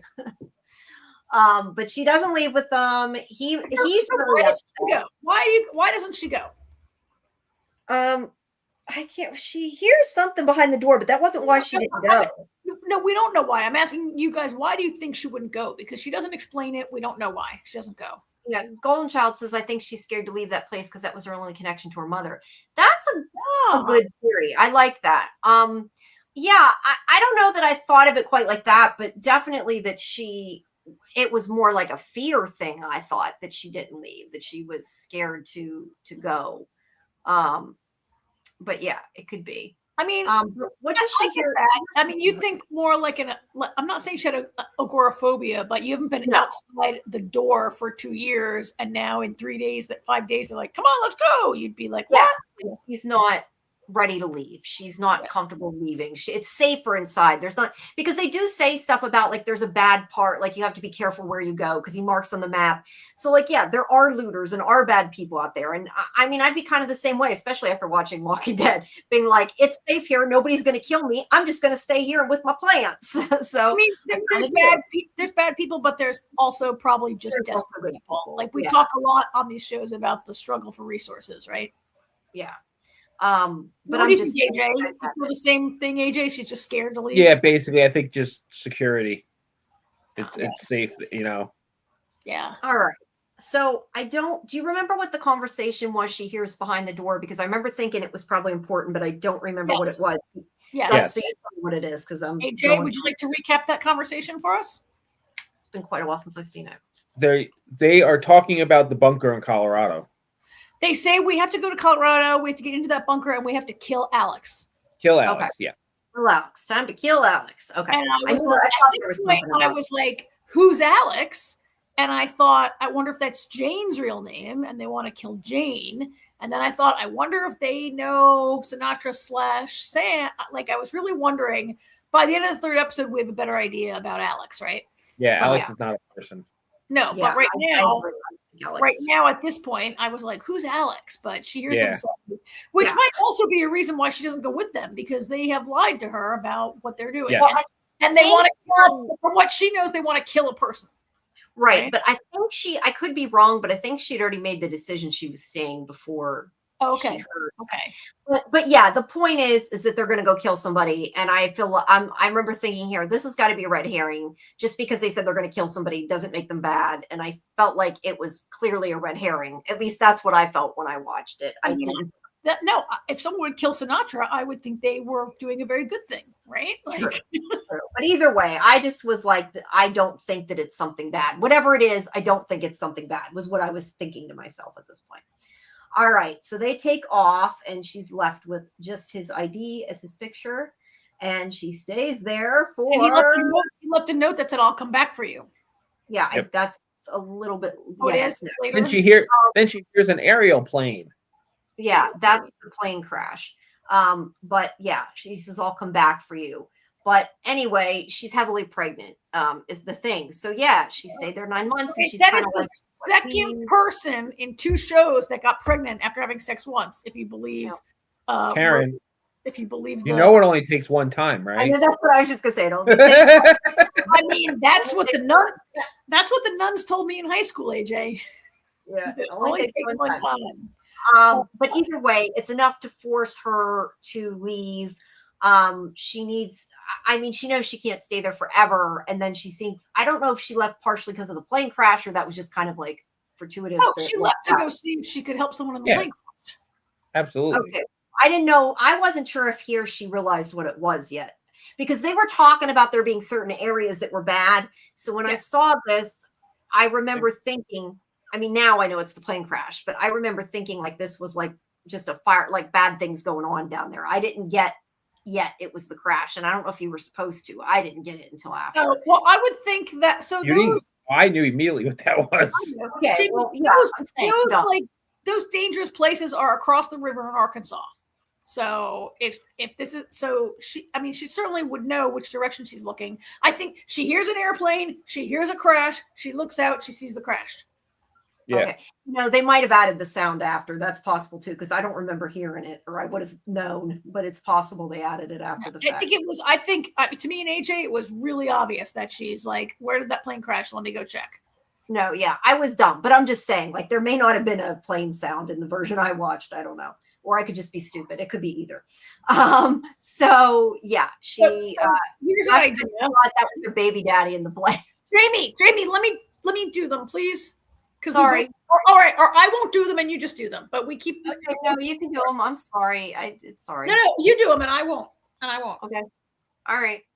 I lost what I was going to say now. Anyway, so she goes out and she finds the plane crash, and no surprise to anybody when she finds the plane crash that it is our main hero here who has crashed. And we knew that he went in a plane, so it wasn't super surprising that he crashed. And then the next one is obviously about what happened to lead him there. I need to switch to episode 2. Hold on. Yep. All right, Karen. Why did the flashback annoy you?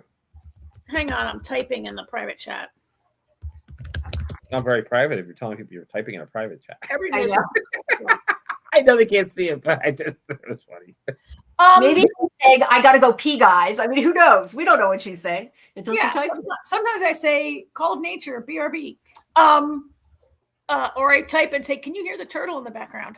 I mean, do you want to go into that flashback right now? Which is that's what right I mean, we're going into the Xavier episode. By the way, how much did this remind me of Jack lying in the forest on the island, and I wanted them to zoom in on Xavier's eye? Oh, didn't even cross my mind. Oh, it crossed my mind. So this is the next episode, second episode. Yes. Is all mostly entirely or mostly taken up by the backstory of Xavier and Terry. I did not like, okay. I didn't need this. I believe I was already sold on Terry and Xavier being in love and being a devoted family and a devoted couple, and his need to find her and his anger at the president for not bringing her a plane, holding the plane for her. I'm sold. I didn't need their meet cute in the hospital and this lengthy ongoing thing about their bonding in the hospital and his ridiculous insurance company that lets you just hang out in the hospital as long as you want to. Girl. I just felt like we have 8 episodes and I could take a flashback, an entire episode on how Xavier and Terry met. For me, I didn't need this to make me believe them, to believe why he would go to this length to find his wife. I agree with that. I appreciate, I could take some of the flashback, but the hospital stay was way too long. It was drug out too long. Why the heck? He's in the hospital for ever. I'm sorry, but a lot of people have surgery to fix their knee. They don't even get admitted. 16 hours, you're kicked out and go to physical therapy. I realize he worked for the Secret Service and maybe they have a little bit better insurance than I do, but I'm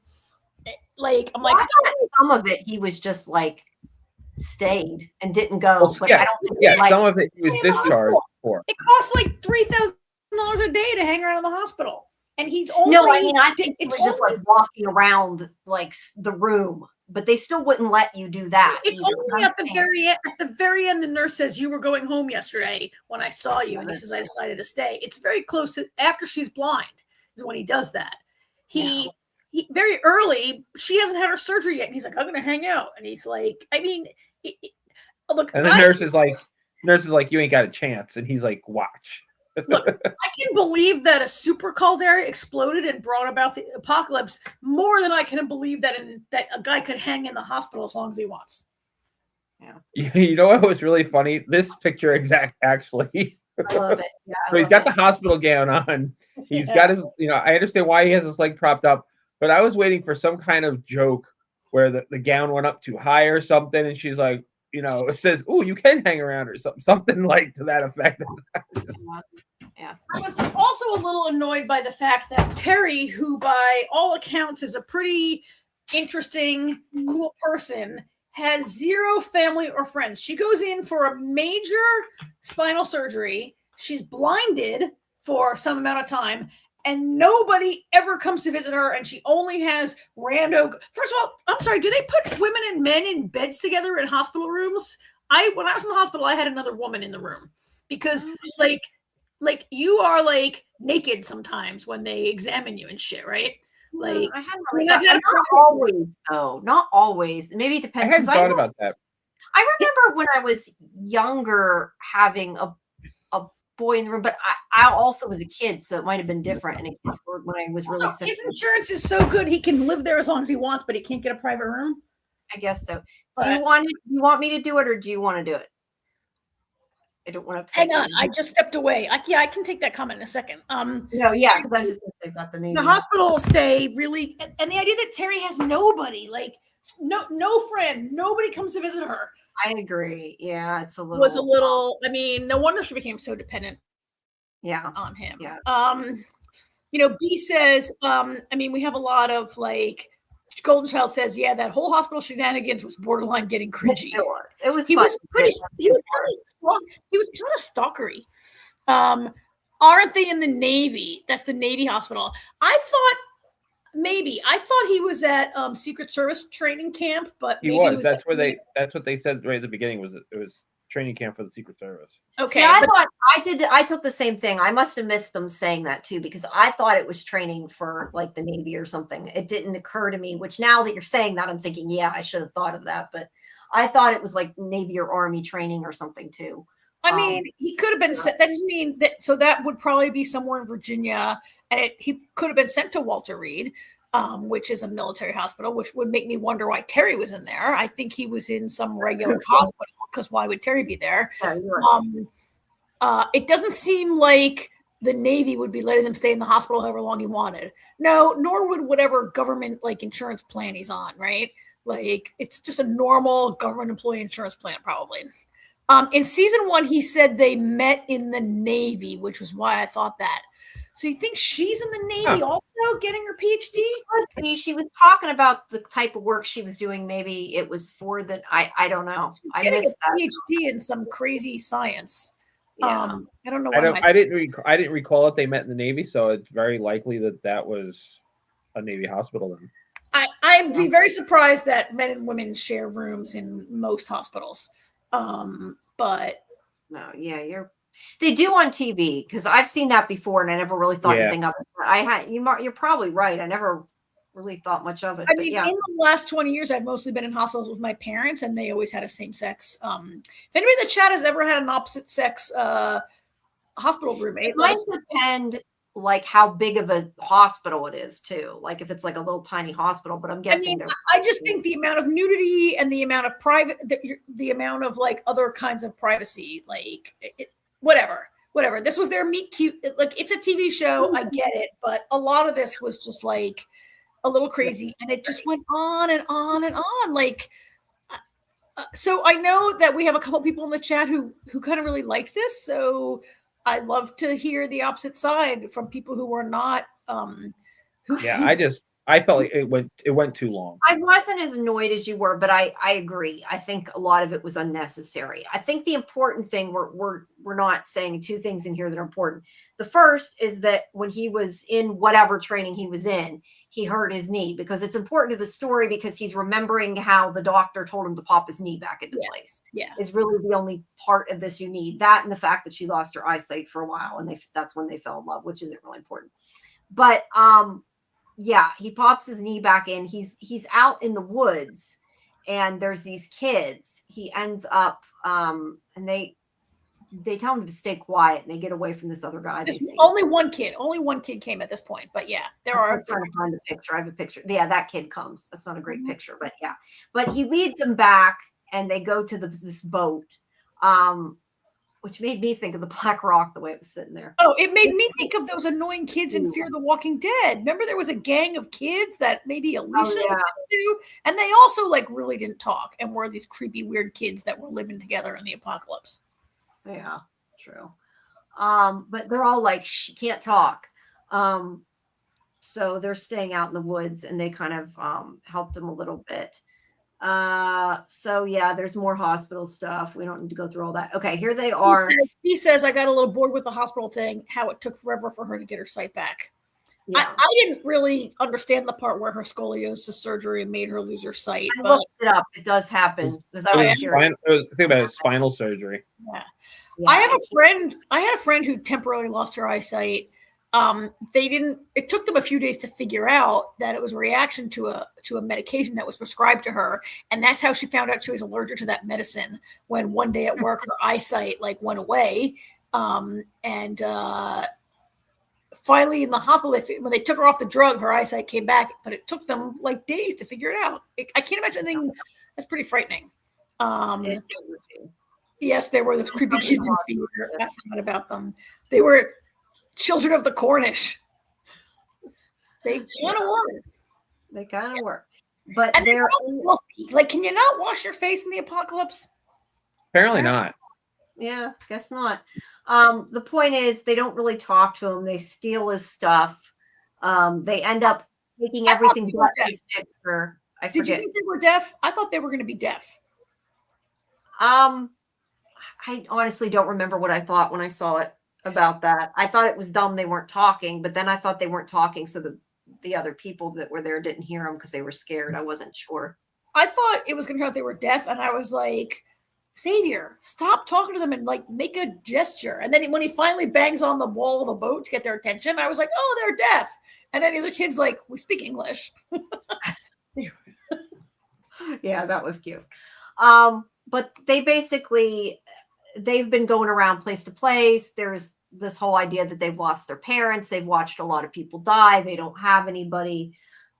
They steal his stuff. There he is with not having washed his face. I don't know that other than that, there's really anything important here. He pops his, that's when he tells him to be quiet and they wait till that was cool. How the kid, I don't know that a kid that age would be smart enough to tell him to pop his knee back in when the thunder goes off, but it was smart. Even if he shouldn't have been that smart, it was smart. Yeah. I mean, I guess maybe to survive 2 years by yourself, you've learned how to be quiet and how to. Yeah, I guess you could. Maybe. I'm not saying I buy it. I'm saying maybe that's what the writers were thinking.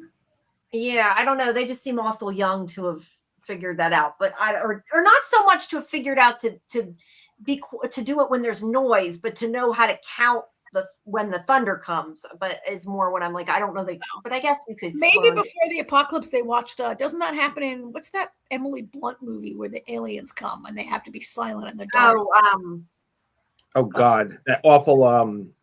That's not awful. I like that movie. The movie's terrible. What it's called though, but we all know that movie, right? Quiet Place. Quiet Place. Quiet Place. I like that. You don't like that movie? I think. Oh my God, we're not getting into it, but I have a lot of problems with that movie. But anyway, moving on. I've seen multiple movies where people time stuff with thunder, so you can't hear it. Yeah, maybe they've watched lots of movies. Okay. There's back to that. Back in the hospital. Back in the hospital / nightclub where they hooked up. Yeah. I like that kid who's got the gas mask on though, like randomly is just sitting there with a gas mask. I think that they took that out of Xavier's mask. Yeah, that's the pilot mask. You're right, but it's funny either way. The important part of this whole thing is when Xavier goes outside and kills one of the men. Yeah, one of the stalker men. Also, I think this is the scene where the girl wants to know, can she have his jacket when he's dead? Like, it's creepy that they just assume that. Well, I think they're saying every adult we've known has died is kind of what they're saying. Yeah. Because everybody's left them. It's sad. I get it, but it's sad. So how old do we think this little sister is? Because this bothered me for some reason. Yeah, because she is pretty small and it's been over 2 years. That's not what bothered me. What bothered me was after he fights the guy and he gets stabbed, she walks over and goes, "He hurt bad." Like, really? Like she doesn't know how to talk? Yeah. Yeah. Yeah. Like, it's been 2 years. You can't tell me. So, I mean, at the very least, she's 6. You're telling me she couldn't form a full sentence at 4? Yeah. Unless it's just implying because they haven't been talking. But yeah, I agree with you. Like, that bothered me for some reason. I was like, what the fuck? I hadn't even thought of it, but you're right. But at any rate, he has been stabbed. And they don't even care that he killed the guy either. They're totally numb to it. I think they're desensitized to killing. They're definitely desensitized. They've had a very different experience than Annie had. Yes. I bet if Pearl was there, it would have been different. Yeah, right. There's this whole thing about how he moves her stuff so she knows where it's at. And I mean, that's not really for our discussion important. Yeah. So here's an idea from B. Maybe it was trauma that made her act younger than she is. That happens with kids sometimes. They regress. Yeah. Could be. So this is where she's blind and we all know it. Yeah, we already talked about that. And then after the kids run away with his shit and he claps his back at the. So here's the thing. Why did those kids insist on stealing his book when Xavier's like, I need my book, I need my picture, I need my book, I need my stuff, and they take all they like that book is not useful to them. They have no interest in reading this book that's like a history of like whatever it is. It's some political book, right? And then it has the pages of the journal inside it. And like why they would take that is surprising to me. I kind bartering. Were taking everything and they left them the picture because they were at least nice to leave him the picture. But they have taken it all out. They've gone through it. He's asked for the book more than once. I could see taking James and the Giant Peach, assuming they can read. I don't see why they would take this thing. They can't he saved their lives. He's asked night. They don't have animus toward him, right? They're like sorry, and they leave him. But like what? So I know why they took it. So we can go on a wild goose chase, tracking these kids down all season, so he can get his book back, right? What was? We do not need to track these kids down. What exactly was it? I don't remember. I had the same question, Karen. Why the heck did they take that book? It's the pages, the journal pages that Cal put in the book. Remember the decimal system on the cigarette was the whole key to Cal's like explanation of everything, and everything he knows about the there's the transcription of Terry's distress call was transcribed on those pages, like. Yeah, I agree with you, Goldchild. They knew it was valuable to him, and they're thinking he's a dead man walking, right? But I don't think it'll be valuable to them later. Like they can trade it or sell it. I don't know. That's what I said. That's what I said before. Bartering. You said bartering. Yeah. At any rate, they're gone. Annie finds him, and somehow, now this is what irritated me. So somehow, pregnant lady picks up the 9-month pregnant girl, throws him over the horse. Yeah, I had big problems. And he obviously, how could he do it himself? Have you guys ever climbed on a horse? It's kind of hard if you don't know how to ride. To be fair, Annie is smart. Maybe she tied a rope around him, threw the rope over a branch, and like hoisted him up. Either way, she's still 9 months pregnant. Maybe the horse laid down and she put him on the horse, and then the horse stood up. I don't know. Like when you get on a camel. The camel. There you go. On the camel. Down for you to get on. Yeah. Can we just go, since we're not that far advanced? Let's go back for a second. B has the easiest answer is usually correct, right? Maybe they wanted the paper to start fires. There you go. Yep. I'm good with that. That makes sense. Yeah, how'd she get him on that horse? I'll never know. Yeah, I was glad she did find at least one of the horses, though. Excuse me. The horse found her. He came home. The horse came home. Yeah. Well, at first she put it in, or no, that's right. She let it out. She didn't look for it. It came home. No, I was thinking about when she let it out of the stable. That's when she got her eyes set back. Okay, so she has handcuffed Xavier to the couch or table or something. I thought she wasn't going to let him go unless like she was threatening him, but I guess it was just so he didn't get up when she wasn't there and hurt himself. It really wasn't explained. No, she says we're not going to Atlanta. You're taking us to Colorado. No, I know she does, but I mean she didn't like leave him. Like there's not. I mean he could have easily like overpowered her. I don't know. I just thought it was a little. Are you kidding? He almost was like unconscious riding that horse. How could he have overpowered her? No, yeah. Now you're right. Then he couldn't have. But I don't know. I just thought it was weird the way she handcuffed him for whatever reason. She handcuffed him to the bed while he was like unconscious. My question is, where'd she get the handcuffs? But whatever. I guess Elvis had some need of handcuffs in his jungle room. He didn't know he was handcuffed. He's shocked, right? He's been I mean, she did. He's gotta go Atlanta.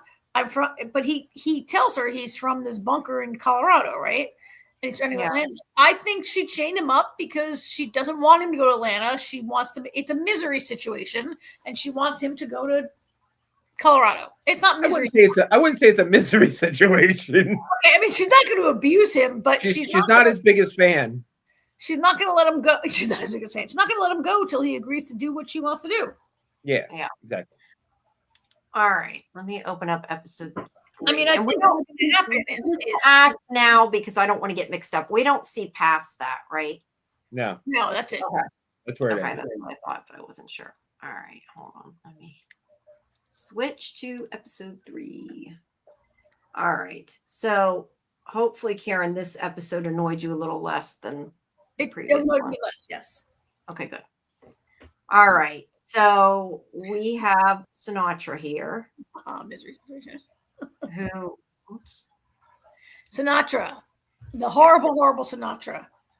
Yeah, who has? Speaking of flashbacks, who wakes up? I want to see the pivotal moment that she went from, she starts out, in flashbacks that we've seen a pretty decent person, and gradually we've seen her. I mean, we see in this episode is when she first hires Billy to start working for her, kill the guy to get the land that she wants to build the everything, and she still seems upset about it at that point. So I want to see at what point she's just like, you know what, fuck it. Yeah, it becomes like stone cold. Yeah. I don't know. So I don't. Some of this I'm trying to remember. I don't remember all this. I know when I was going through it. She wakes up and she's been unconscious for a month. They tell her. Yes. Yeah. And this is a flashback for when she got this guy to help her know what to build. He was the one that said everybody was going to die, and she's like, "What can we do?" And yes. Well, this is where he says nothing. He says you can't do anything. You can dig a hole and live in it, and that's all you can do. Gave her the idea to make the bunker in the first place. Yes. He says. Sorry, go ahead, Karen. No, you go, AJ. Please go. I was just going to say, and so this is the part where he explains how the super volcano is going to do this, and it's going to create this, and it's going to create that, and then after a while, it's going to seem like everything's all better, but then all of a sudden it's going to get really hot really quick, which explains why all of a sudden the sun came out and everything. Yeah. Everybody's like, "Oh, look, it's all we're saved! Yay!" It's not going to go well. But he says eventually you're going to wish the tidal wave wiped you out. Yeah. This must be like a hotel bar. I'm thinking like this lounge is really not. I'm just thinking this lounge is They were at a convention and they went to like a bar. Yeah, that's right. That's why they're at the hotel. There's some stuff with Cal. Is this where? Oh no, this is not where it happened. Is this where he says, "What's the most expensive thing you have?" Yes, it was. The bottle of wine. Yeah, the bottle of whiskey. Yeah. He says, "What's the bottle of whiskey?" What's you have? And they're like this really 55-year-old whiskey, $85 a shot, and she says, "I'll take the bottle," and it only makes this guy madder. He's like, "That means nothing. $1,000 is nothing to you, right?" She's like, "Not when I'm saving the world." And I think this is where he says to her, "Oh, you billionaires, you think your money helps you solve anything, but there's one thing you can't buy, and that's time." Yeah. And I think that might be a big foreshadowing thing of what her master plan is. Yeah, she's building a time machine. No, I don't think that. I was kidding. That'd be awesome, though. That'd be awesome. But no, I agree. I think that was definitely ominous and probably meant something for later. Well, no, I mean, I thought it was pretty straightforward. You can't buy time, but she could. Yeah. She did. She knew enough ahead of time to built a city in a mountain that protected them from everything. She bought them years underground. Yeah, and if they stay years underground, they can outlive what happens. There's some flashbacks with Cal. There's flashbacks with his father. I don't remember what was in the flashback. Am I missing something? I think this is on election night, and he says to Sinatra, we got my son elected president. He's a total idiot.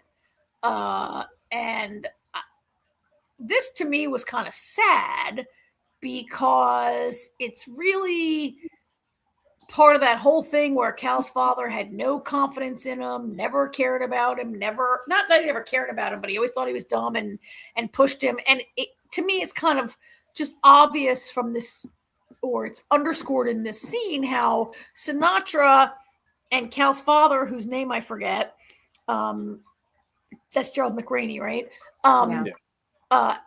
They were just using him. They had him elected president because he was a puppet for them, right?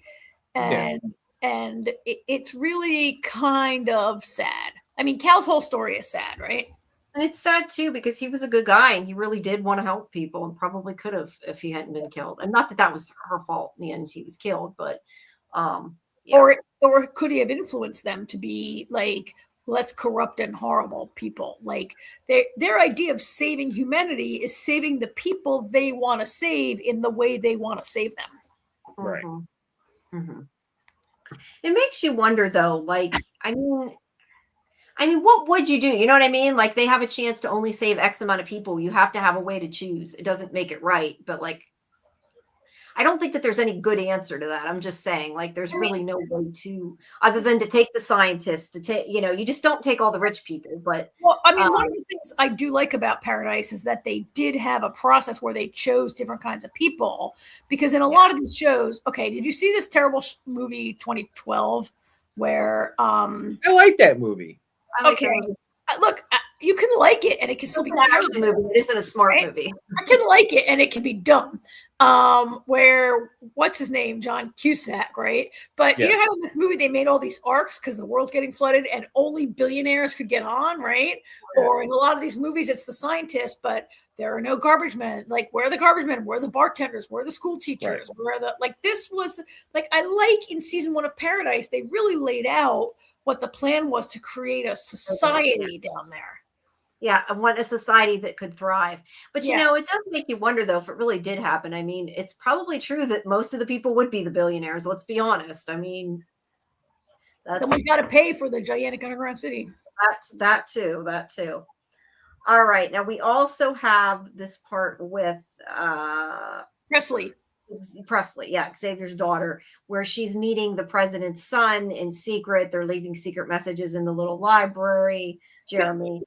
Can I ask you guys a question? You guys in the chat, is it meaningful or just too on the nose that Terry was so obsessed with Elvis that they had to name their child Presley, and now we have a character who survived in Graceland, and that's where Xavier crashes at Graceland, and like I didn't remember Terry liking Elvis. I don't even remember that. That's why the kid is named Presley, because Terry was obsessed with Elvis. Yes. No, I know. I'm just saying I don't. And that's how Xavier got to name James because he's like, well, you got to name her Presley because you love Elvis so much. I get to name him James because of the book. Yeah. Actually, no. Terry fell in love with the book, right? And named him James? No, that was Xavier. Okay. I think it was Xavier. Right. Either way, maybe the writers like Elvis. I don't know. 2012 was a foreign car commercial advertisement. Yeah, kind of was. Yes, because he drove that limo through like 75% of the movie. Yeah. I love that they're using the little free library to communicate. And now when I go to the one by my house, I'm going to go through all the books and see what's in there. See if anybody left any. Did you notice which book they were using? The Catcher in the Rye. Yeah. YA classic. Yes. All right. So see, that one guy did say nothing is coincidental. Or, yeah, I mean, I wonder if Terry would be in the Memphis area. Yeah, wait, she named him. Yes, I'm sorry. This is correct, B. She named him James because she's the book. It was Terry. He tells that. Oh, she named both her kids? That's not fair. Yes. Thank you, B. I knew. I just watched it. I thought it was Xavier that. I think B watched it. No, Terry. That was the Elvis fan then. He tells the story that Terry found that book and fell in love with it, and it was James. From that point, the name was going to be James. Terry named both the kids. All right. I thought there was a Elvis thing in there somewhere. Did you get to name any of your kids, AJ, or did you have to defer to the mother, your wife? No. I call her the mother. Your wife. It was a group. It was a joint effort. Okay, as it should be. As it should be, yeah. All right. Yeah, I love that they have the little free library in this fake town, and they're using Catcher in the Rye to communicate. Yeah. All right. Then we have Robinson, who is taking care of the kids. Since AJ, doesn't her kind of hair make her look so much like Chris from For All? I mean, she is Chris from For All Mankind, but I feel like her hairstyle now is very like so much like Chris. Yeah, I get what you're saying. Yes. Yeah. Maybe that she didn't want to have to keep changing it as they filmed both shows. Maybe she was filming both of them. Like, this makes it easy. We're just going to keep it this way. You don't know. But she is taking care of the kids, thankfully, since their father decided he should leave, which I still think was a bad decision. But really? You think it's a bad idea? I feel like the kids lost their mother. You stay with them. You don't leave. So then if you die, they have nobody. That's my opinion. But they have somebody named Robinson. But the mother's alive. But if it was reality, it would not be likely he's ever going to. I mean, look, it's a TV show, but I mean, like if it was reality, there's a good chance he'll never find her, and then they got no parents. That's the way I look at it. Okay, Rick left his kids. Yeah, and that was awesome. Then Michonne left them to find Rick. Then Daryl left them to find Rick. Then Carol left them to find Daryl. Everybody leaves their kids on TV. It was awful. No, but they do. You're right. But anyway, she's taking care of them. There's a flashback here about Jane. This is where eventually, at least I think this is what it is. I think they're talking about. She's like, "Oh, I meant to Sinatra." She's crying over shooting Sinatra, like almost by mistake, right? Like, you know, in this scene, I had actually forgotten how much I hate her.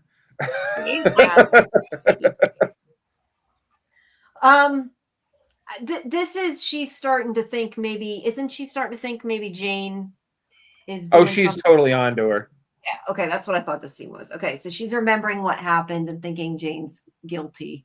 She looks like she's getting ready to go work a catering shift down at the she does wedding hall. She does, but it ends up she is working for Jane, which is so awful. Total role reversal. Jane's like the boss now, and Robinson is like the entry level agent who has to bring the coffee. Yeah. And Jane's like, ew. Yeah, I would have thrown it on her. I'm sure the coffee's terrible. It's 2.5-year-old coffee grounds that they're using to make coffee down there. Now, remind me, I would be surprised if they grow beans down there with all coffee only grows in a very small area. Like it has to be shade grown up on a mountain with sun and coffee. There's no way. They're in a mountain. No way coffee grows over there. Well, come on. You're telling me they built a city in a mountain, and you're telling me they couldn't find a way to produce coffee beans? Okay. I worked on a coffee growing project, and it's not that easy to grow, but you're right. If you could build a giant city underground, why can't you buy, right? I mean, they probably grew it on Snowpiercer too. Yep. Why was she being punished for what had happened? I can't remember. Yeah.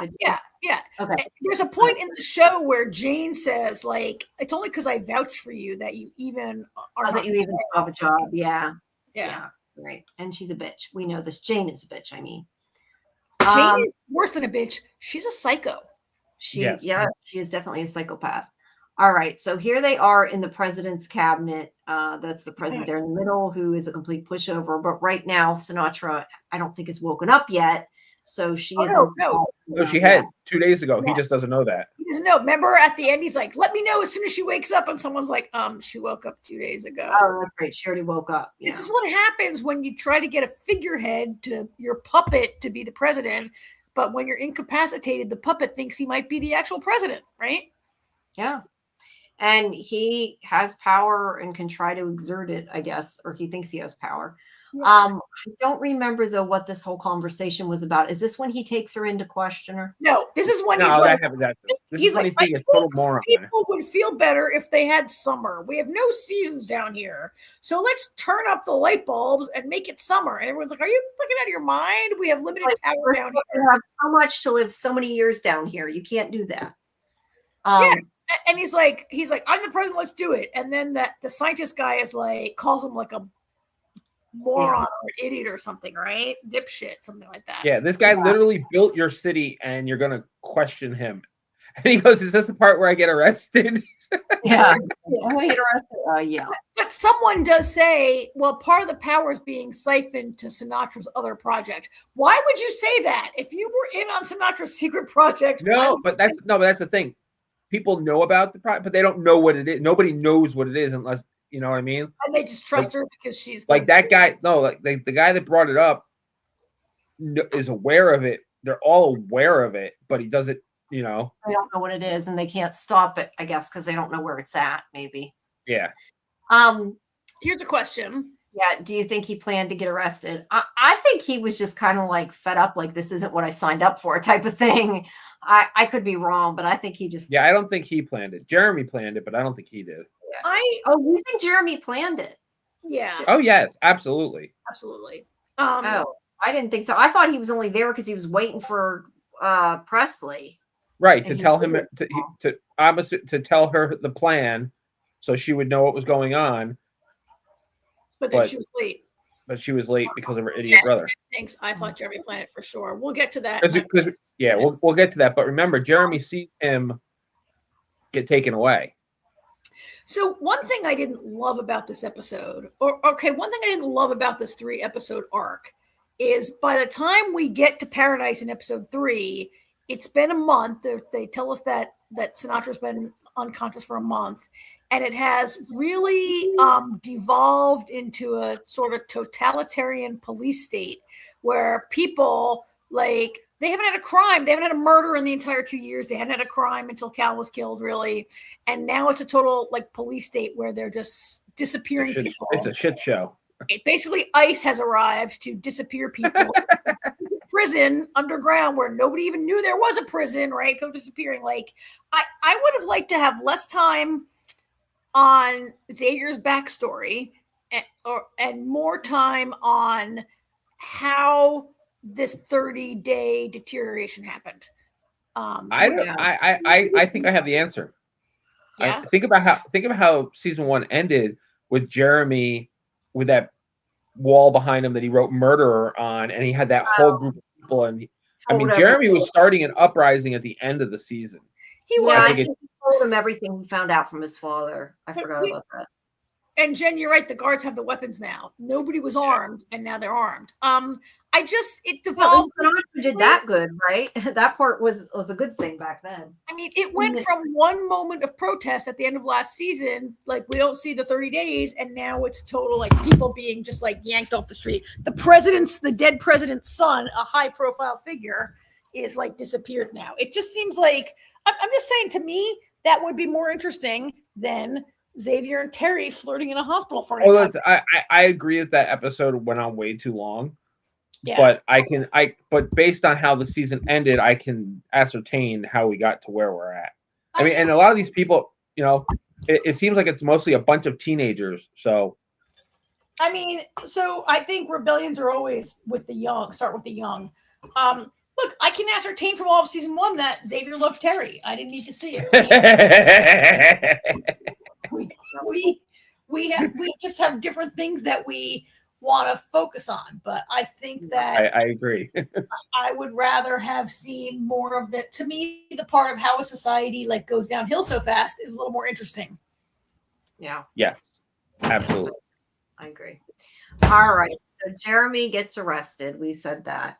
Sinatra wakes up and Jane is there. Her family's there. Now, correct me if I'm wrong, but she pretends, or it says, I don't know. She says she doesn't remember anything. Yeah. Right? Yeah, absolutely remembers everything.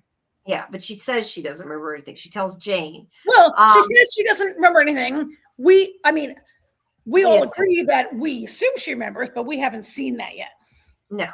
But what I was asking is, she tells Jane she doesn't remember anything. Yeah.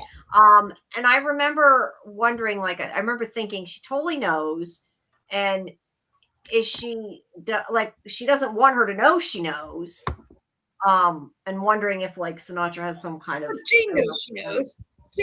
Jane knows she remembers. We all know, right? Yeah.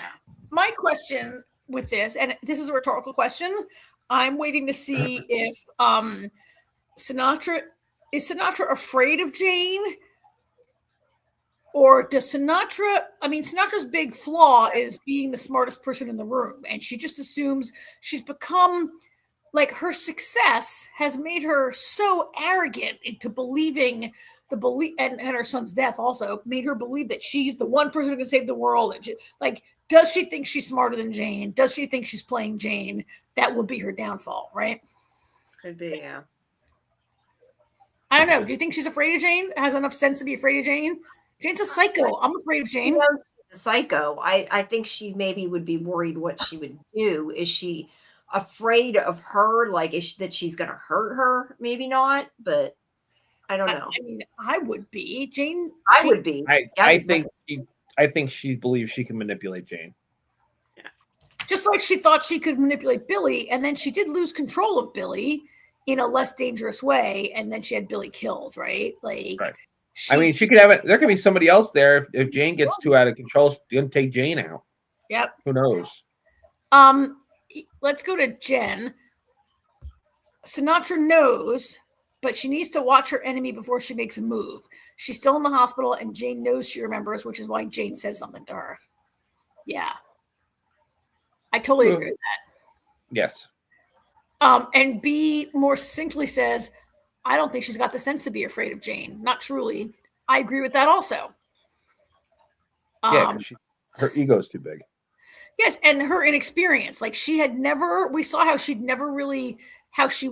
Jamie alluded to earlier, how she was with Billy. She was so inexperienced and afraid to be around this person. And now she thinks she can control them. And Sinatra knows Jane just wants orders. She's a psycho, now needs a master to be a puppet. Interesting, Jen. So Jane did say to her at the end of season 1, you're no use to me if you're dead. And she agrees with B that she doesn't have the sense to be. I mean, we got a lot of backstory on Billy and we get more in this episode, right? We haven't got any on Jane yet.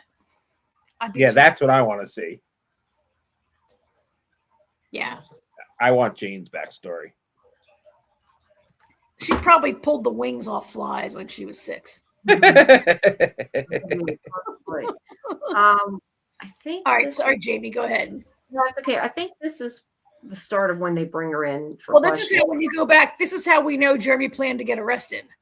I need to go away for a little while. Oh, I forgot about that. Midnight tonight. I can explain. Edge of the World, 6 p.m. Be careful.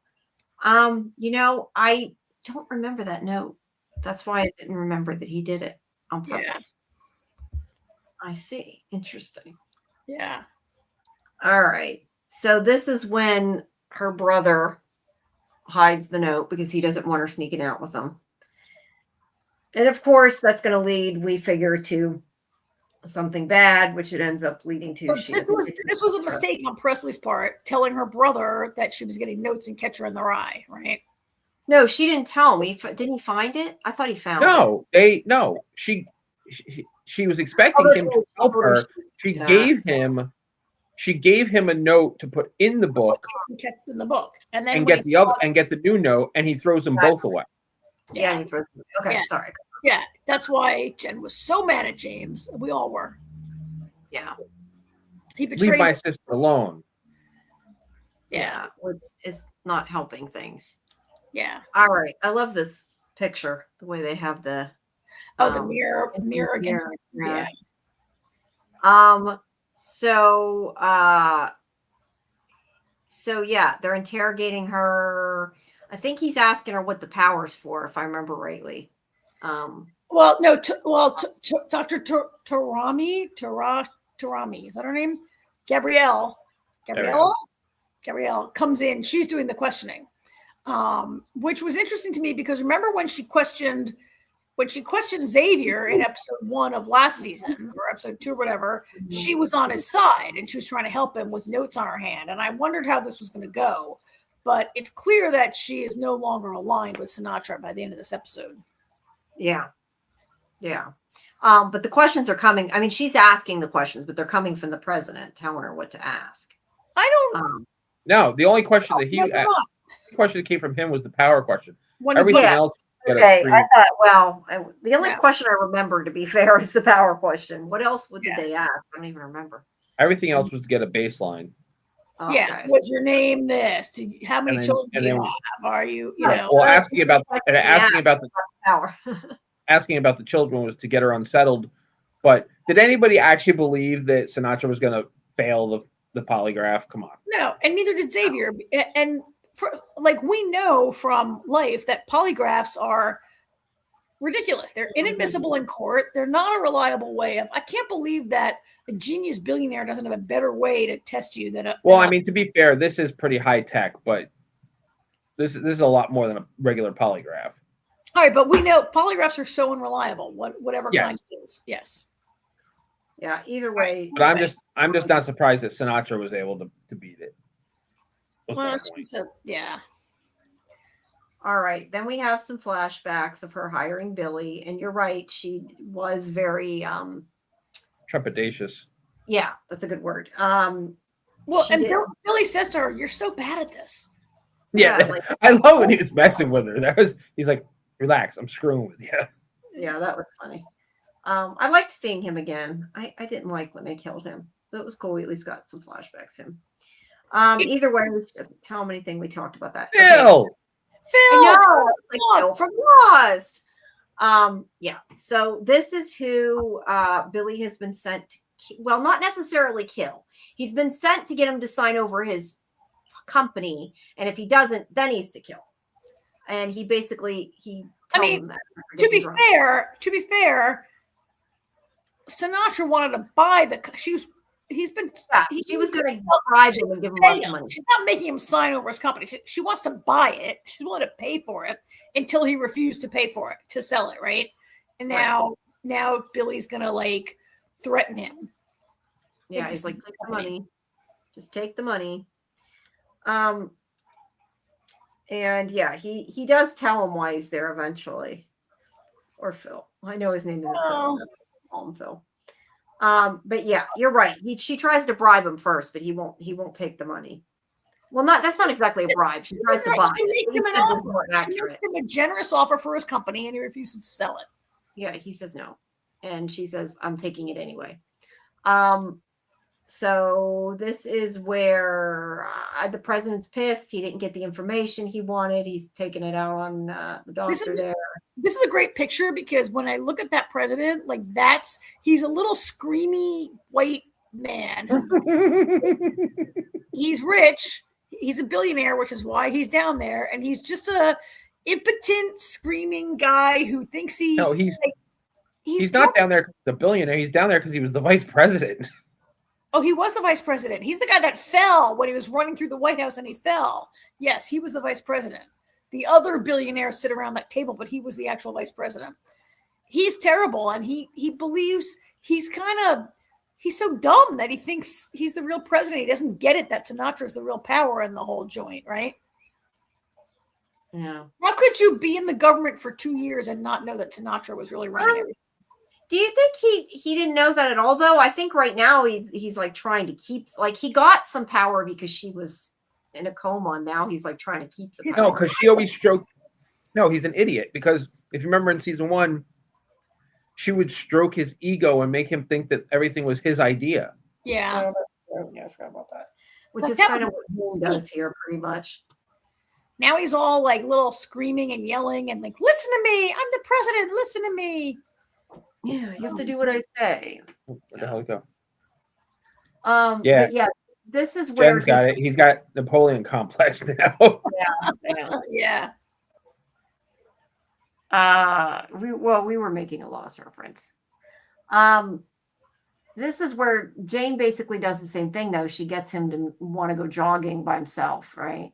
Well, this is not what you're looking at now.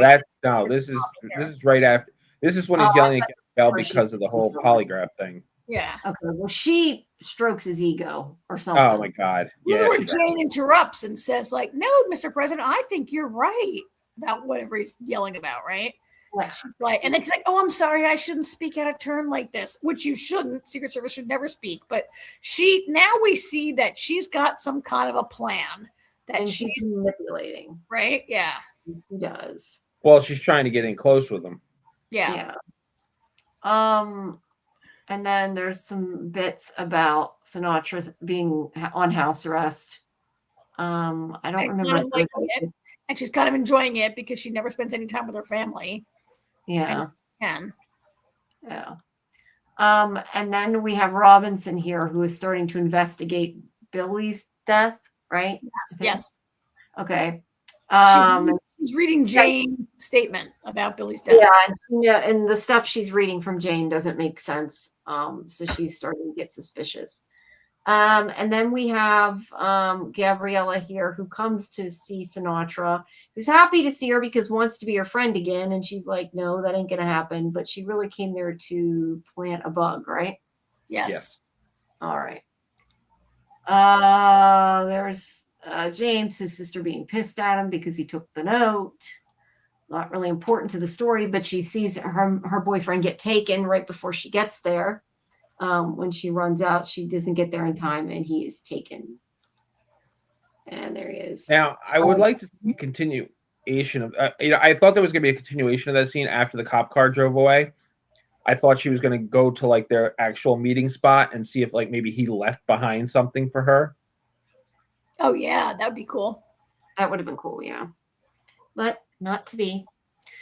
All right, so he gets arrested, and then we have more of Robinson looking at the crime scene. Things don't make sense. I just said that a minute ago. And she's like, I need to know where, like, when she did this, I'm thinking, why would you do that when she can see it? Like, this is a bad idea, right? Yeah. So I got a text to know where she is, because she has now figured out and gotten proof. Well, her proof. I don't know whether she could have proved it or not, but knows that she killed Billy, and she is trying to find out where she's at. Well, I think part of that is she finds the engagement ring in Billy's house, and she's like, this is not a man who had, like, the story is that he killed himself, right? And she's like, this is not a man who didn't have anything to live for. Jane's like, he had nothing to live for. He was so depressed. And like, wait, he was going to get married. He was planning a future. And that's kind of helps Robinson to know. Yeah. All right. And then this is with Billy threatening Phil again here. Billy with his wig. And more than threaten him, but he comes in. Now, this is what I know is important that I can't remember everything of. So that's his wife's named Alex, right? From what I'm remembering. Okay. Oh, his wife is named Alex?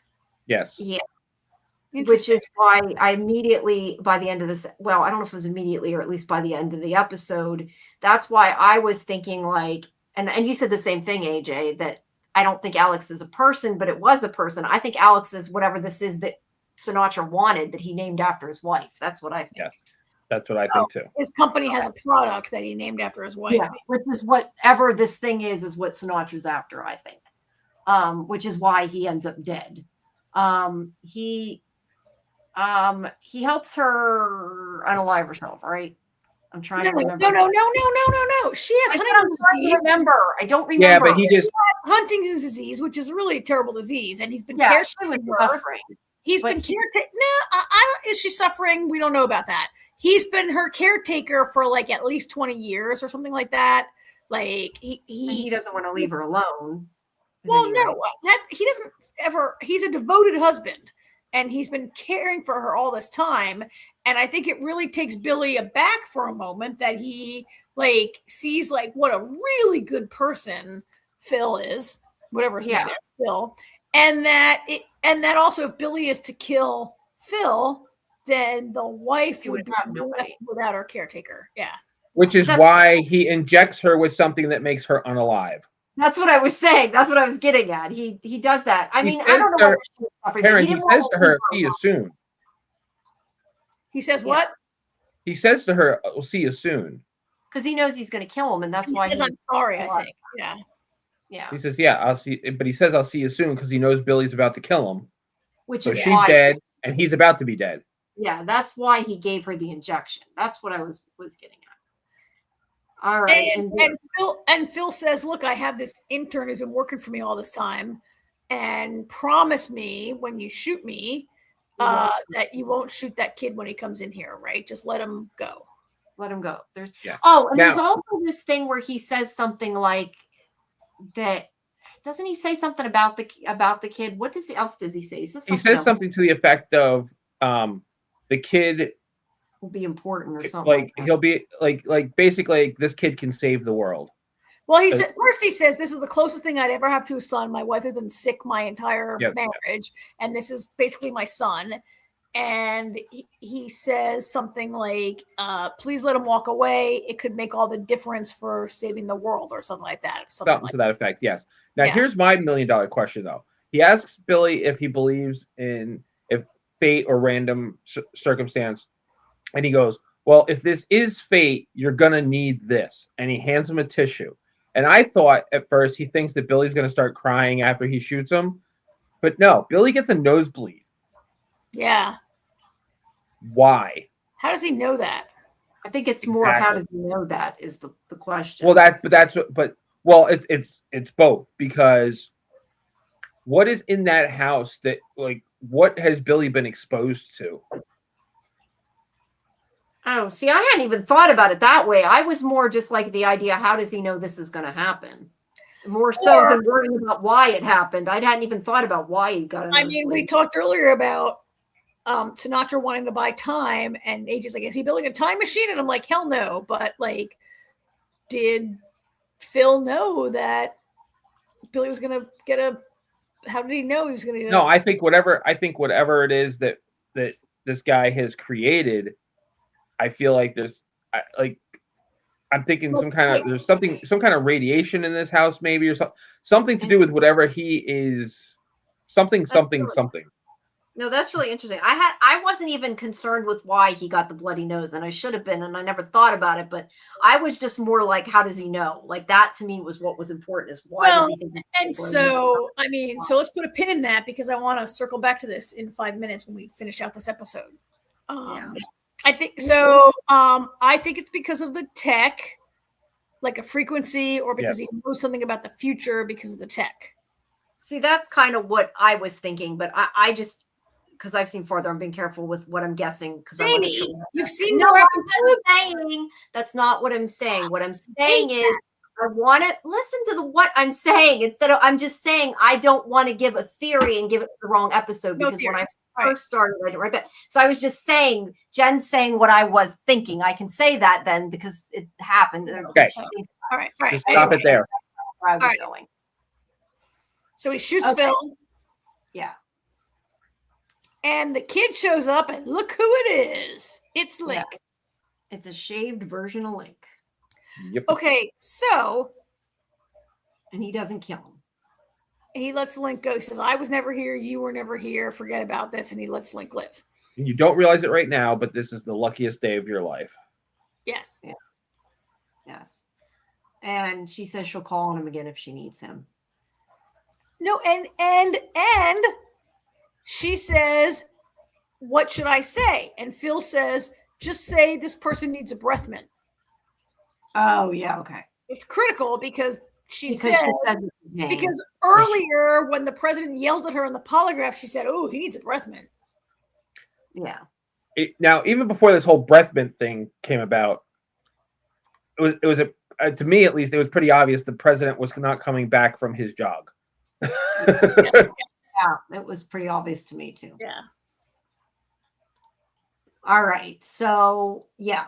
So Jane, we know, is going to kill him. He's like, let me go in my pantsuit and my little inappropriate work shoes, and let's go for a jog together, because, like, come on, she couldn't change into some rain clothes, but whatever. Either way, she kills him, and big surprise, she blames Robinson. And that was just dumb luck on her part, because she put the X in blood on him. She was going to blame, the rebellion. The Xers.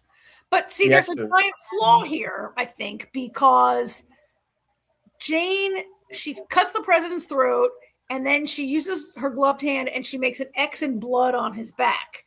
And then she puts the knife in Robinson's hand, but there's no blood on Robinson's hands. She doesn't dip Robinson's finger in the blood to make it look like she touched him and made the X.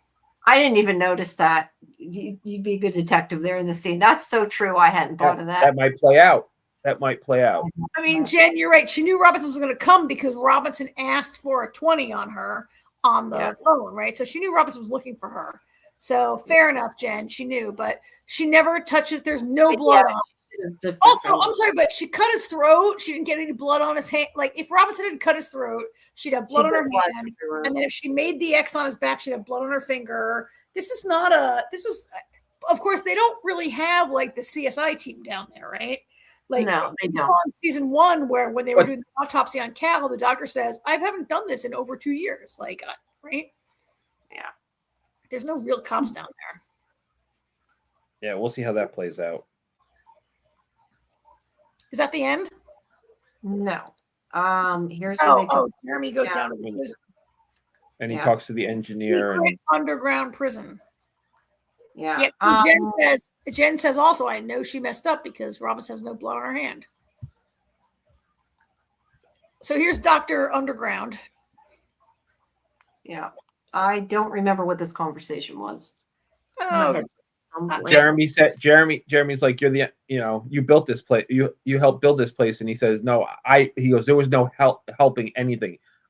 This is all me. And he goes, good. He goes, because you're going to help me blow the doors off of this place. Yeah. And all right. That's where it ended. That's the end. Well, the thing with knowing that she was bugged. Yeah.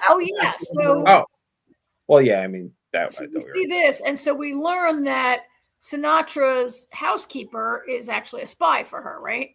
Yeah. Talking about Alex. Wait, back up, because I missed something. You mean because she put the frame there? I assumed she didn't know that she had bugged the frame. The frame has the bug in it, but Sinatra is talking to her housekeeper. Oh, okay. Yeah. Dr. Gabrielle is listening to it, and the conversation is clear that the housekeeper is not just a housekeeper. She's like a spy. Yeah, I don't know. I must have forgot that. I was thinking she was on the phone or on the computer or something. And she knows all about the side plan and what they're doing with Alex. Yeah. Whatever Alex is. Yeah. No, I didn't remember she was talking to I thought she was talking to somebody on the computer or on the phone. I forgot it was the maid. I didn't remember that part. Okay. So Jen, Jen has a theory there that could be the case. That Jeremy means literally blow the doors to the outside when he says blow the doors off the place. Well, yeah, I mean, but I guess the question I didn't think he meant literally.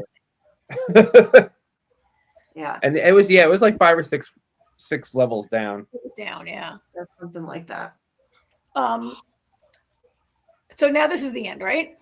Yes. That is. So I want to go back to Billy's nosebleed in the house. Okay.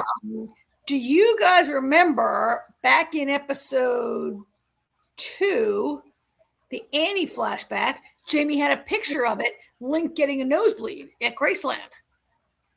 One of Jamie's photos was Link with a nosebleed. Yeah. How about that? Yes. So now we know that Link was Phil's assistant. And we saw his college ID that he went to Caltech. He's a genius. Not everybody at Caltech is a genius, but they're all really freaking smart at Caltech, right? His student ID is from Caltech. He's very smart. He worked for Phil, and now we see him have a nosebleed. So we know something in Phil's house. Well, or not in Phil's house, but over the course of their work together, he's been left with. Right. Only in the house. And when they say they're going to kill Alex, now we know that it's Link who's behind this plan to go kill Alex. Right. But as far as the nosebleed part, maybe the project they're working on is in the house. Yeah, I'm just saying that like Billy was in the house. Billy wasn't otherwise with the guy. Billy was in the house 2 minutes and he got a nosebleed. Link has been out of the house for 2.5 years and he got a nosebleed.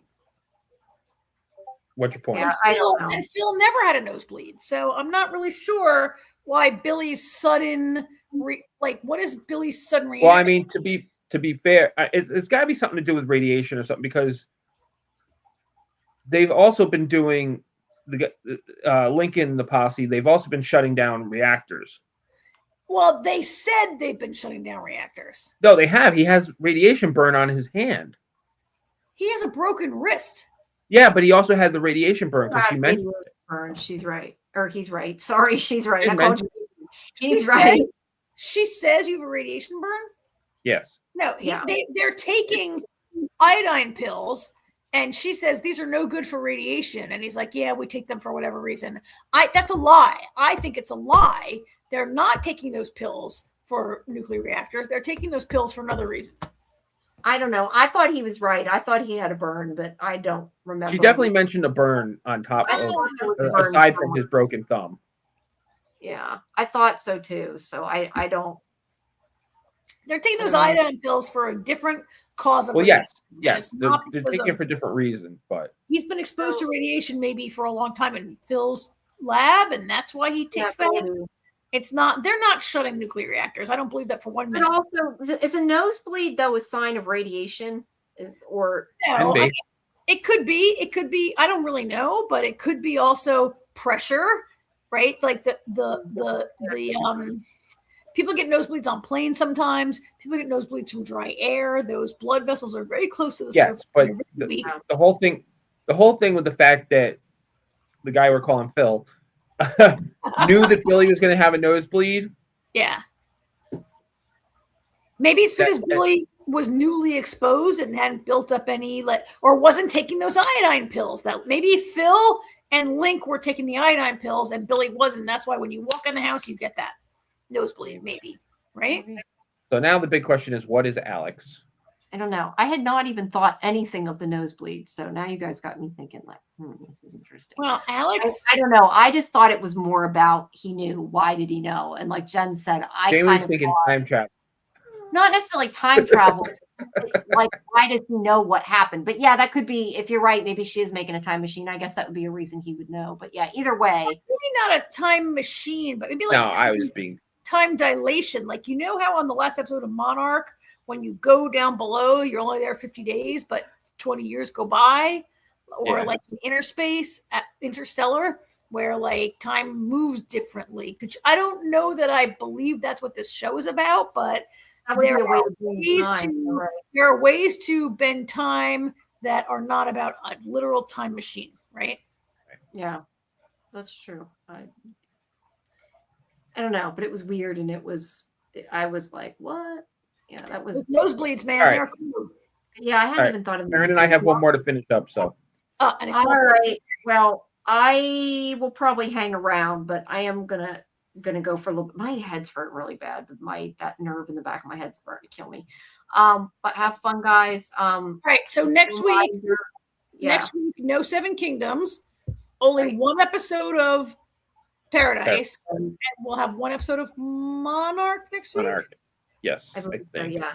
And you guys have Star Trek still next week, right? And Star Trek, yep. Episode of Star Trek.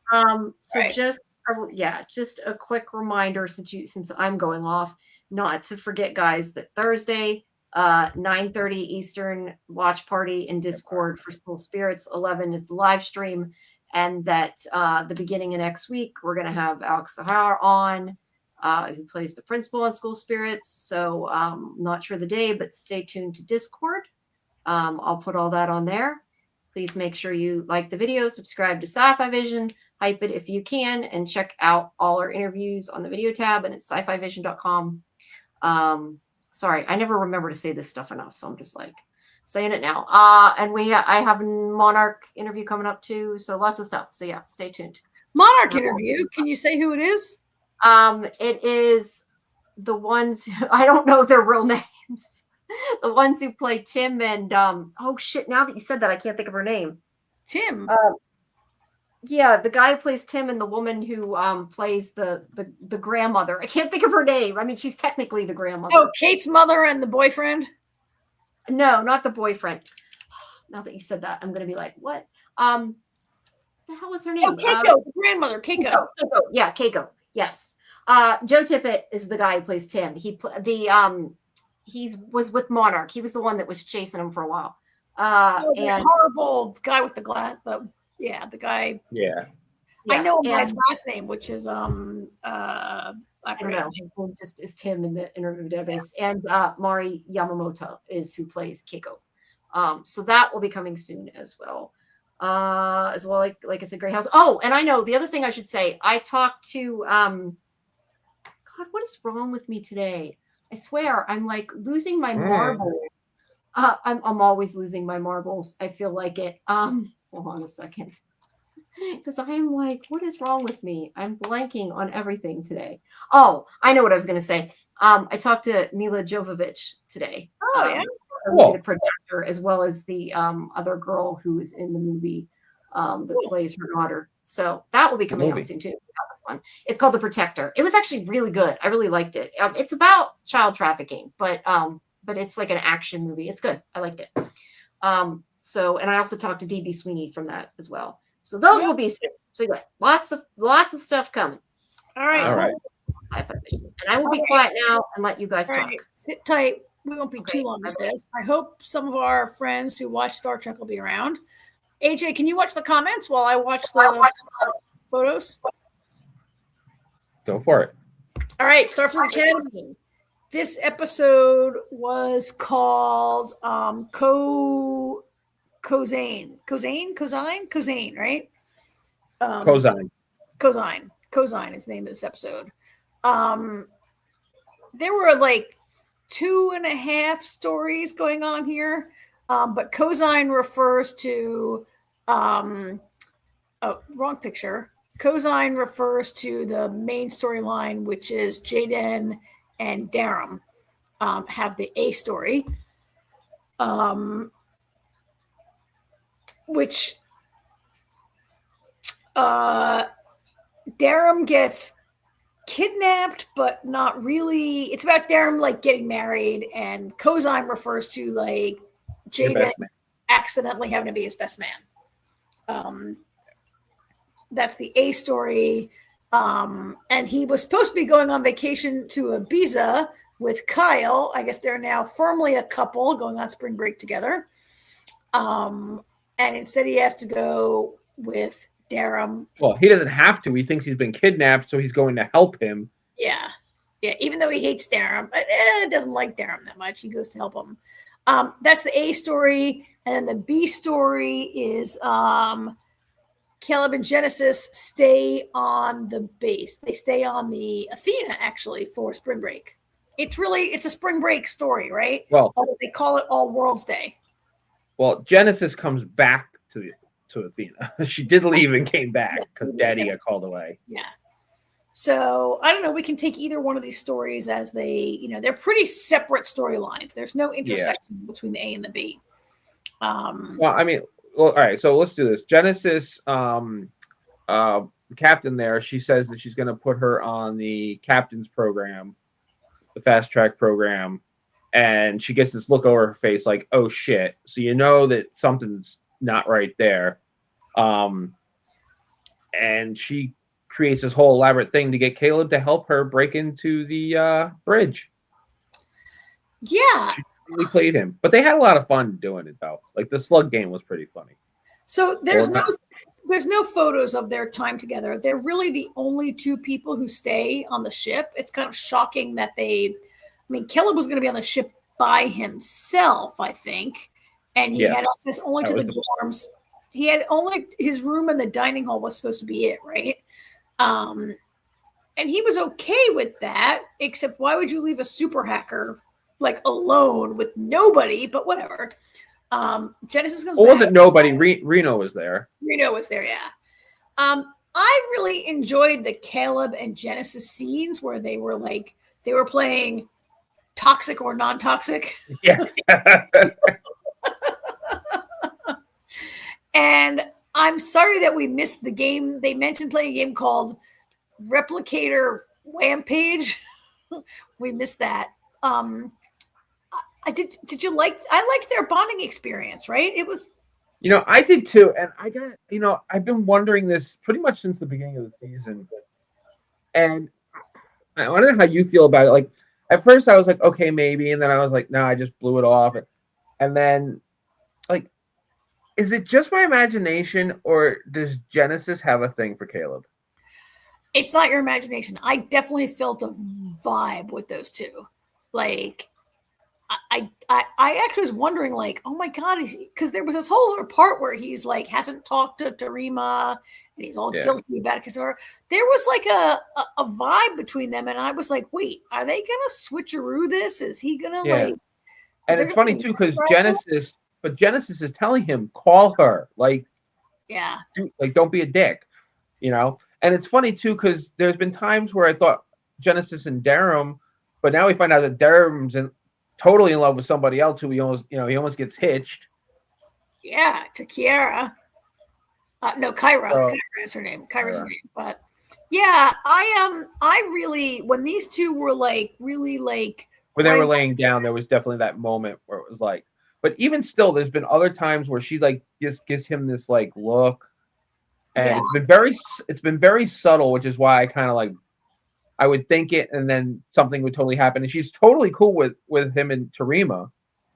So I was like, it must be my imagination. But then this episode, I was like, I was a little nervous that they were going to like love triangle, which I'm not going to say I'm 100% against it. I think it's too early in the show to do that, right? It's only episode S1, E2.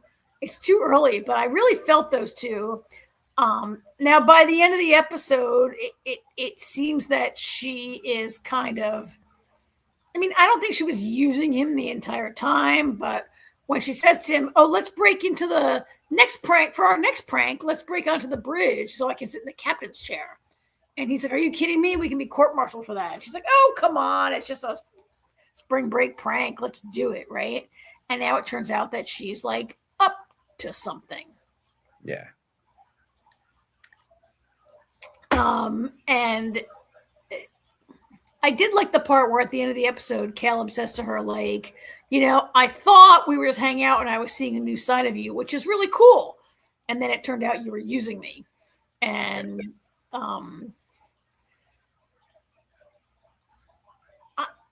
I did like this storyline. I didn't really like the part where at the end, the captain basically lets her off the hook, right? Like, she tampered with her recommendation letters, edited them to be better than they were. And now she's trying to undo that because I don't know. I actually didn't really get the part, AJ, why she had to undo it. Like, was she because she was afraid when the committee looked at them further, they would have realized that it was bullshit. Like, her professor would be like, we didn't write that. She left out a part. Yeah, or something to that effect. And I get it, because like her whole thing is she wants to be accepted on her own merits, not because she's the admiral's daughter. Yes, or her, as Caleb says, her dadmiral. Yeah. But by the end, Nala kind of lets her off the hook. Nala's like, "Oh, we won't kick you out of school, but you're gonna get 200 hours each of menial service." Yeah, and I love how I love the fact that it's called menial service, because they're like, it's menial labor that doesn't need to be done, but you're gonna do it anyway. and we see them mopping floors later, right? Yeah. But she doesn't get, so her big punishment is that Nala's not going to recommend her for captain's track, which is kind of a big deal. It's a big deal if you're the admiral's daughter and you want to be fast tracked, but she's lucky she didn't get kicked out. And I mean, Nala is so understanding, but I guess part of it is that I always got to remember that she's Starfleet, but she's kind of not Starfleet. She's been out of Starfleet for 20 years, and she's. Well, you know what else too? I mean, you don't want to go kicking people out. You ain't got that many of them. Yeah. The first year of Starfleet Academy. First year of Starfleet Academy, and we're going to kick out the admiral's daughter. Yeah, Starfleet Academy. It's been like 150 years since Starfleet Academy was open. Let's kick out the admiral's daughter. This was maybe my. Look, I didn't love this episode. We can talk about that in a few minutes. You mentioned it wasn't the best episode, but it was still. I enjoyed the hijinks. You know, like the warp speed snail. Well, this was the highlight of their storyline. This is the B story, I think, and it's the better story, I think, of this episode. I found this episode to be a little I don't know. This is a bit of a throwaway episode, and I wouldn't call it a throwaway episode because they've all kind of had an episode to flesh the characters out. I mean, this was definitely Darham's. This is Jaden and this is Darham's episode, right? And yeah, I think he didn't get the level of development that, like, Jaden's episode was great, right? With the whole debate and the Klingon, like, new. I don't know. I thought Darham definitely. I definitely look at Darham in a different light now. I guess I just think they did a really bad job of like showing his homeworld. And first of all, isn't he like a fish person with scales? And yet the entire time they always met as humans. They never, you know. Well, that's because Jaden wouldn't have been able to go to the homeworld because he would have drowned. But no, No, but the moon, they have a marriage moon. Like they say, we're getting married on this marriage moon, and it's a dusty, dry planet. That's where we get married. But they don't like ever appear as their like. I just don't love Star Trek, like not being willing to put people in their alien selves and like having that. I mean, so many Star Trek shows from the original to other to Strange New Worlds to Discovery to also Deep Space Nine. They've all been really showing a lot of different people that are not totally humanoid, right? Or that are humanoid but very different. And we've seen a split second. I think they didn't want to pay for the money to put these two in their true alien selves, and they wanted. You know what this kind of reminded me of? It reminded me of Spock's wedding. Yes, absolutely. Yep. And I'm talking the original series, obviously. Mm-hmm. The original Spirit. I mean, it's Spock on Discovery. Spock had a fiance, right? Because he's the same Spock. But it did remind me of that also, of that episode where he was called home to have this wedding. You know,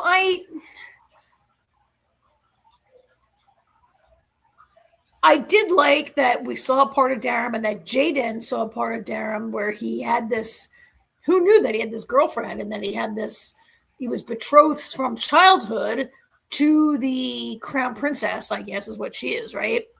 And that they were going to have this wedding and he was going to drop out of Starfleet Academy to marry her. I guess he didn't expect to have to do it this soon. He thought they wouldn't get married for they had an agreement and she kind of broke that agreement. But didn't she say because her mother was sick, though? Her mother was sick, and both her parents decided to abdicate. And so she had to fast forward it. And he's got to now marry her. And he thought he would be able to go through the academy and then have a few years in Starfleet before he had to come home and marry her. We knew they wouldn't get married. I knew that was going to happen, right? They already killed one guy off last week. It was funny. At first, I wasn't sure. I was thinking, I'm like, why can't he get married and go back to Starfleet? Well, yeah. But I guess he has to like be the prince consort, be like Prince Albert, not be the king, but have to sit by the queen's side. I mean, they made it clear that he loved her, which was interesting because they've been betrothed since they were born, but they were best friends and they were in love, and that played okay. Yeah. This show does a good job with that. They had chemistry, I believe them. How about so Jaden has to be the Cosine, the best man, and they're not friends. They don't get along. It's just a thing that happens. The part where Darum says to Jaden, "I'm not like you. I can't just abandon my people and run away like you did." That was pretty harsh. Yeah. And they kind of threw it away. And Jaden's like, whatever, I'm out of here. I'm going to Ibiza. And then he comes back and he gives this great speech. I was surprised by that. I felt like I didn't get to see Jaden like process that really. Why do you think he came back and did that? Because Jaden's the bigger person. Yeah, I guess. It was very insulting and hurtful what he said. Yeah, I also felt like even though it was, as usual, Darren was being a jerk and said something hurtful, I think Jaden saw beyond that, which is kind of evident in his speech. He gives the speech about like, I saw this person who's like so self-assured, and he gives a speech that forces Kyra to realize that Darum is blossoming at Starfleet Academy, and she's gonna, by marrying her, would prevent him from having the life that he wants, right? And she breaks up with him. I completely agree with what B said here, but then she was going to be the queen by herself anyway, so why not just go back to Starfleet while she ruled? Like, I agree. I didn't understand why that wasn't an option. Yeah, like why couldn't he go back to Starfleet and then come back and marry her again later if it's her true love? Yeah. Right? Like, why couldn't they be like, we're postponing this for 10 years? Like, like, I agree, because there's part of me that's like, oh, she has to get married, so they got to break up so she can marry somebody else. And then she's like, no, I just won't get married. Wait, what? Then why can't you wait for him? Yeah, exactly. Yeah, that kind of made no sense. And then we had this little side story about Caleb. This is the only picture of Caleb I have, who was like, as you said, he was like ignoring Tarima. Your girlfriend's in a coma, and you don't send her a note to be like, I heard you woke up. Are you okay? Like, he's too freaked out by this whole invading his mind thing, which I thought he should have gotten over when she invaded his mind so she could save his life.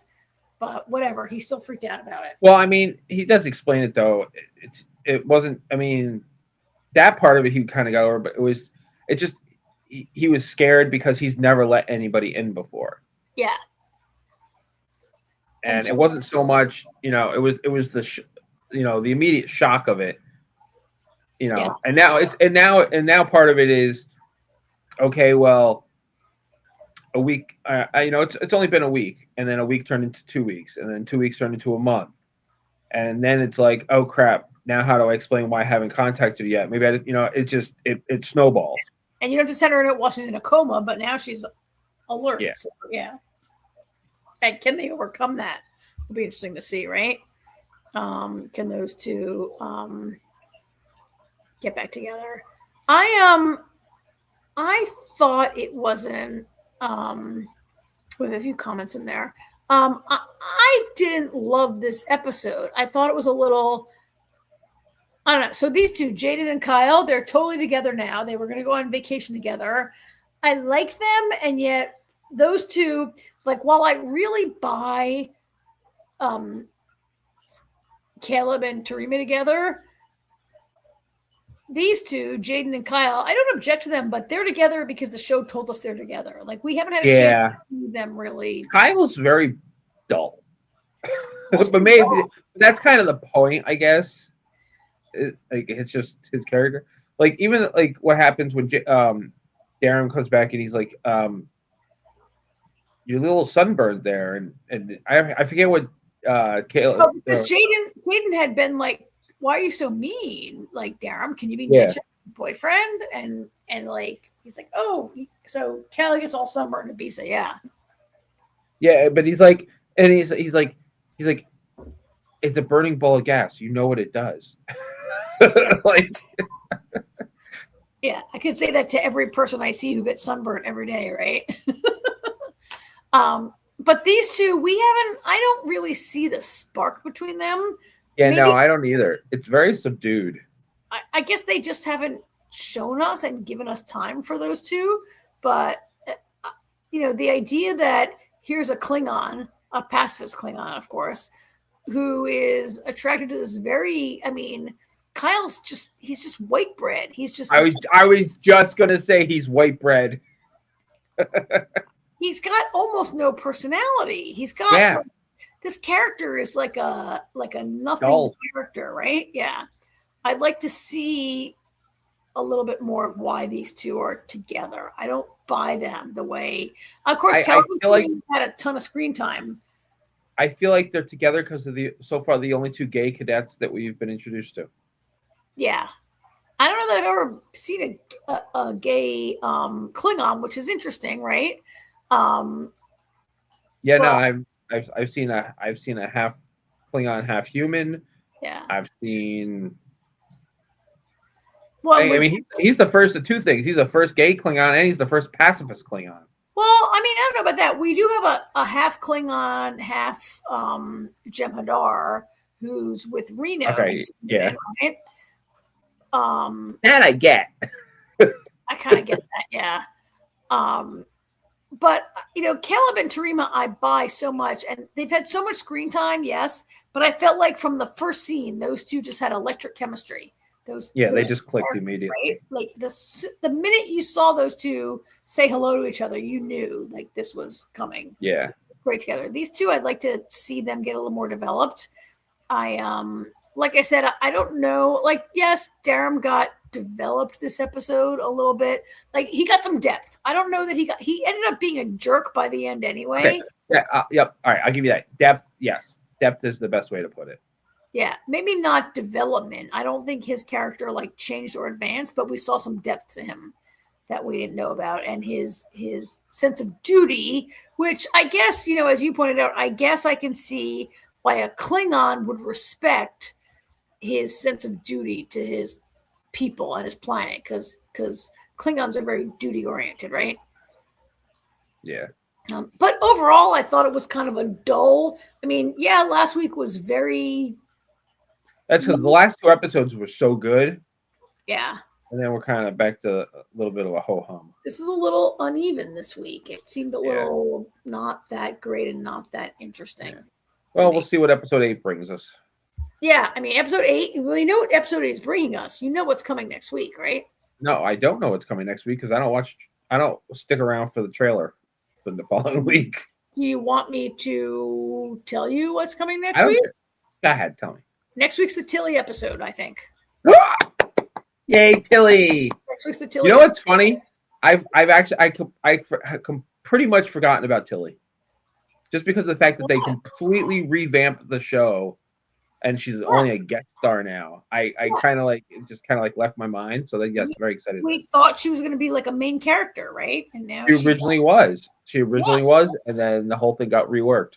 Yep. So next week is Tilly. Yep. Anybody in the comments that we need to get with before how do I make this go away? There we go. We're back. So yeah, people are, B wasn't excited, at least not Genesis. Sorry. Genesis is another one that we haven't got any depth or development to her, right? And so she has been like this crazy overachiever, like straight A student, very driven, Admiral's daughter. And then we have a chance to learn something about her, and all we learned is that she's an overachieving Admiral's daughter. Like she's a very one-note character, I think, right? So far, but I'm sure we'll get more out of her. I hope so. So that is our show, folks. It is 1 a.m. Yeah, we went pretty long today. That's what we get for we had those 3 episodes. Next week we will be able to cut way back because we'll have less parts. Yes. But Monarch's on Friday, so we'll have Monarch, Starfleet, and 1 episode of Paradise. So but Monarch's only 1 episode, right? Coming? Yes, only 1 episode. All right. So we only have 3 normal shows next week, you guys.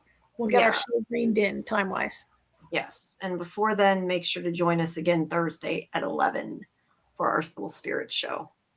And hopefully before then, I'll get some sleep. I have a total of 8 interviews this week. I am like, it's not even funny. I mean, it is funny, but it's not funny because it's like I did it to myself because I agreed to do them. But that's not a lot. What's a lot is having to watch all the shows to support those interviews. That's a good point. I still have a series and a movie yet to watch. So I'm not done yet. All right. All right, folks. Joining Thanks, us. everybody, for sticking with us. Thanks for all. Thank you, everybody. Thank you. Bye-bye. We'll do it again next week. Bye. Good night. Good night.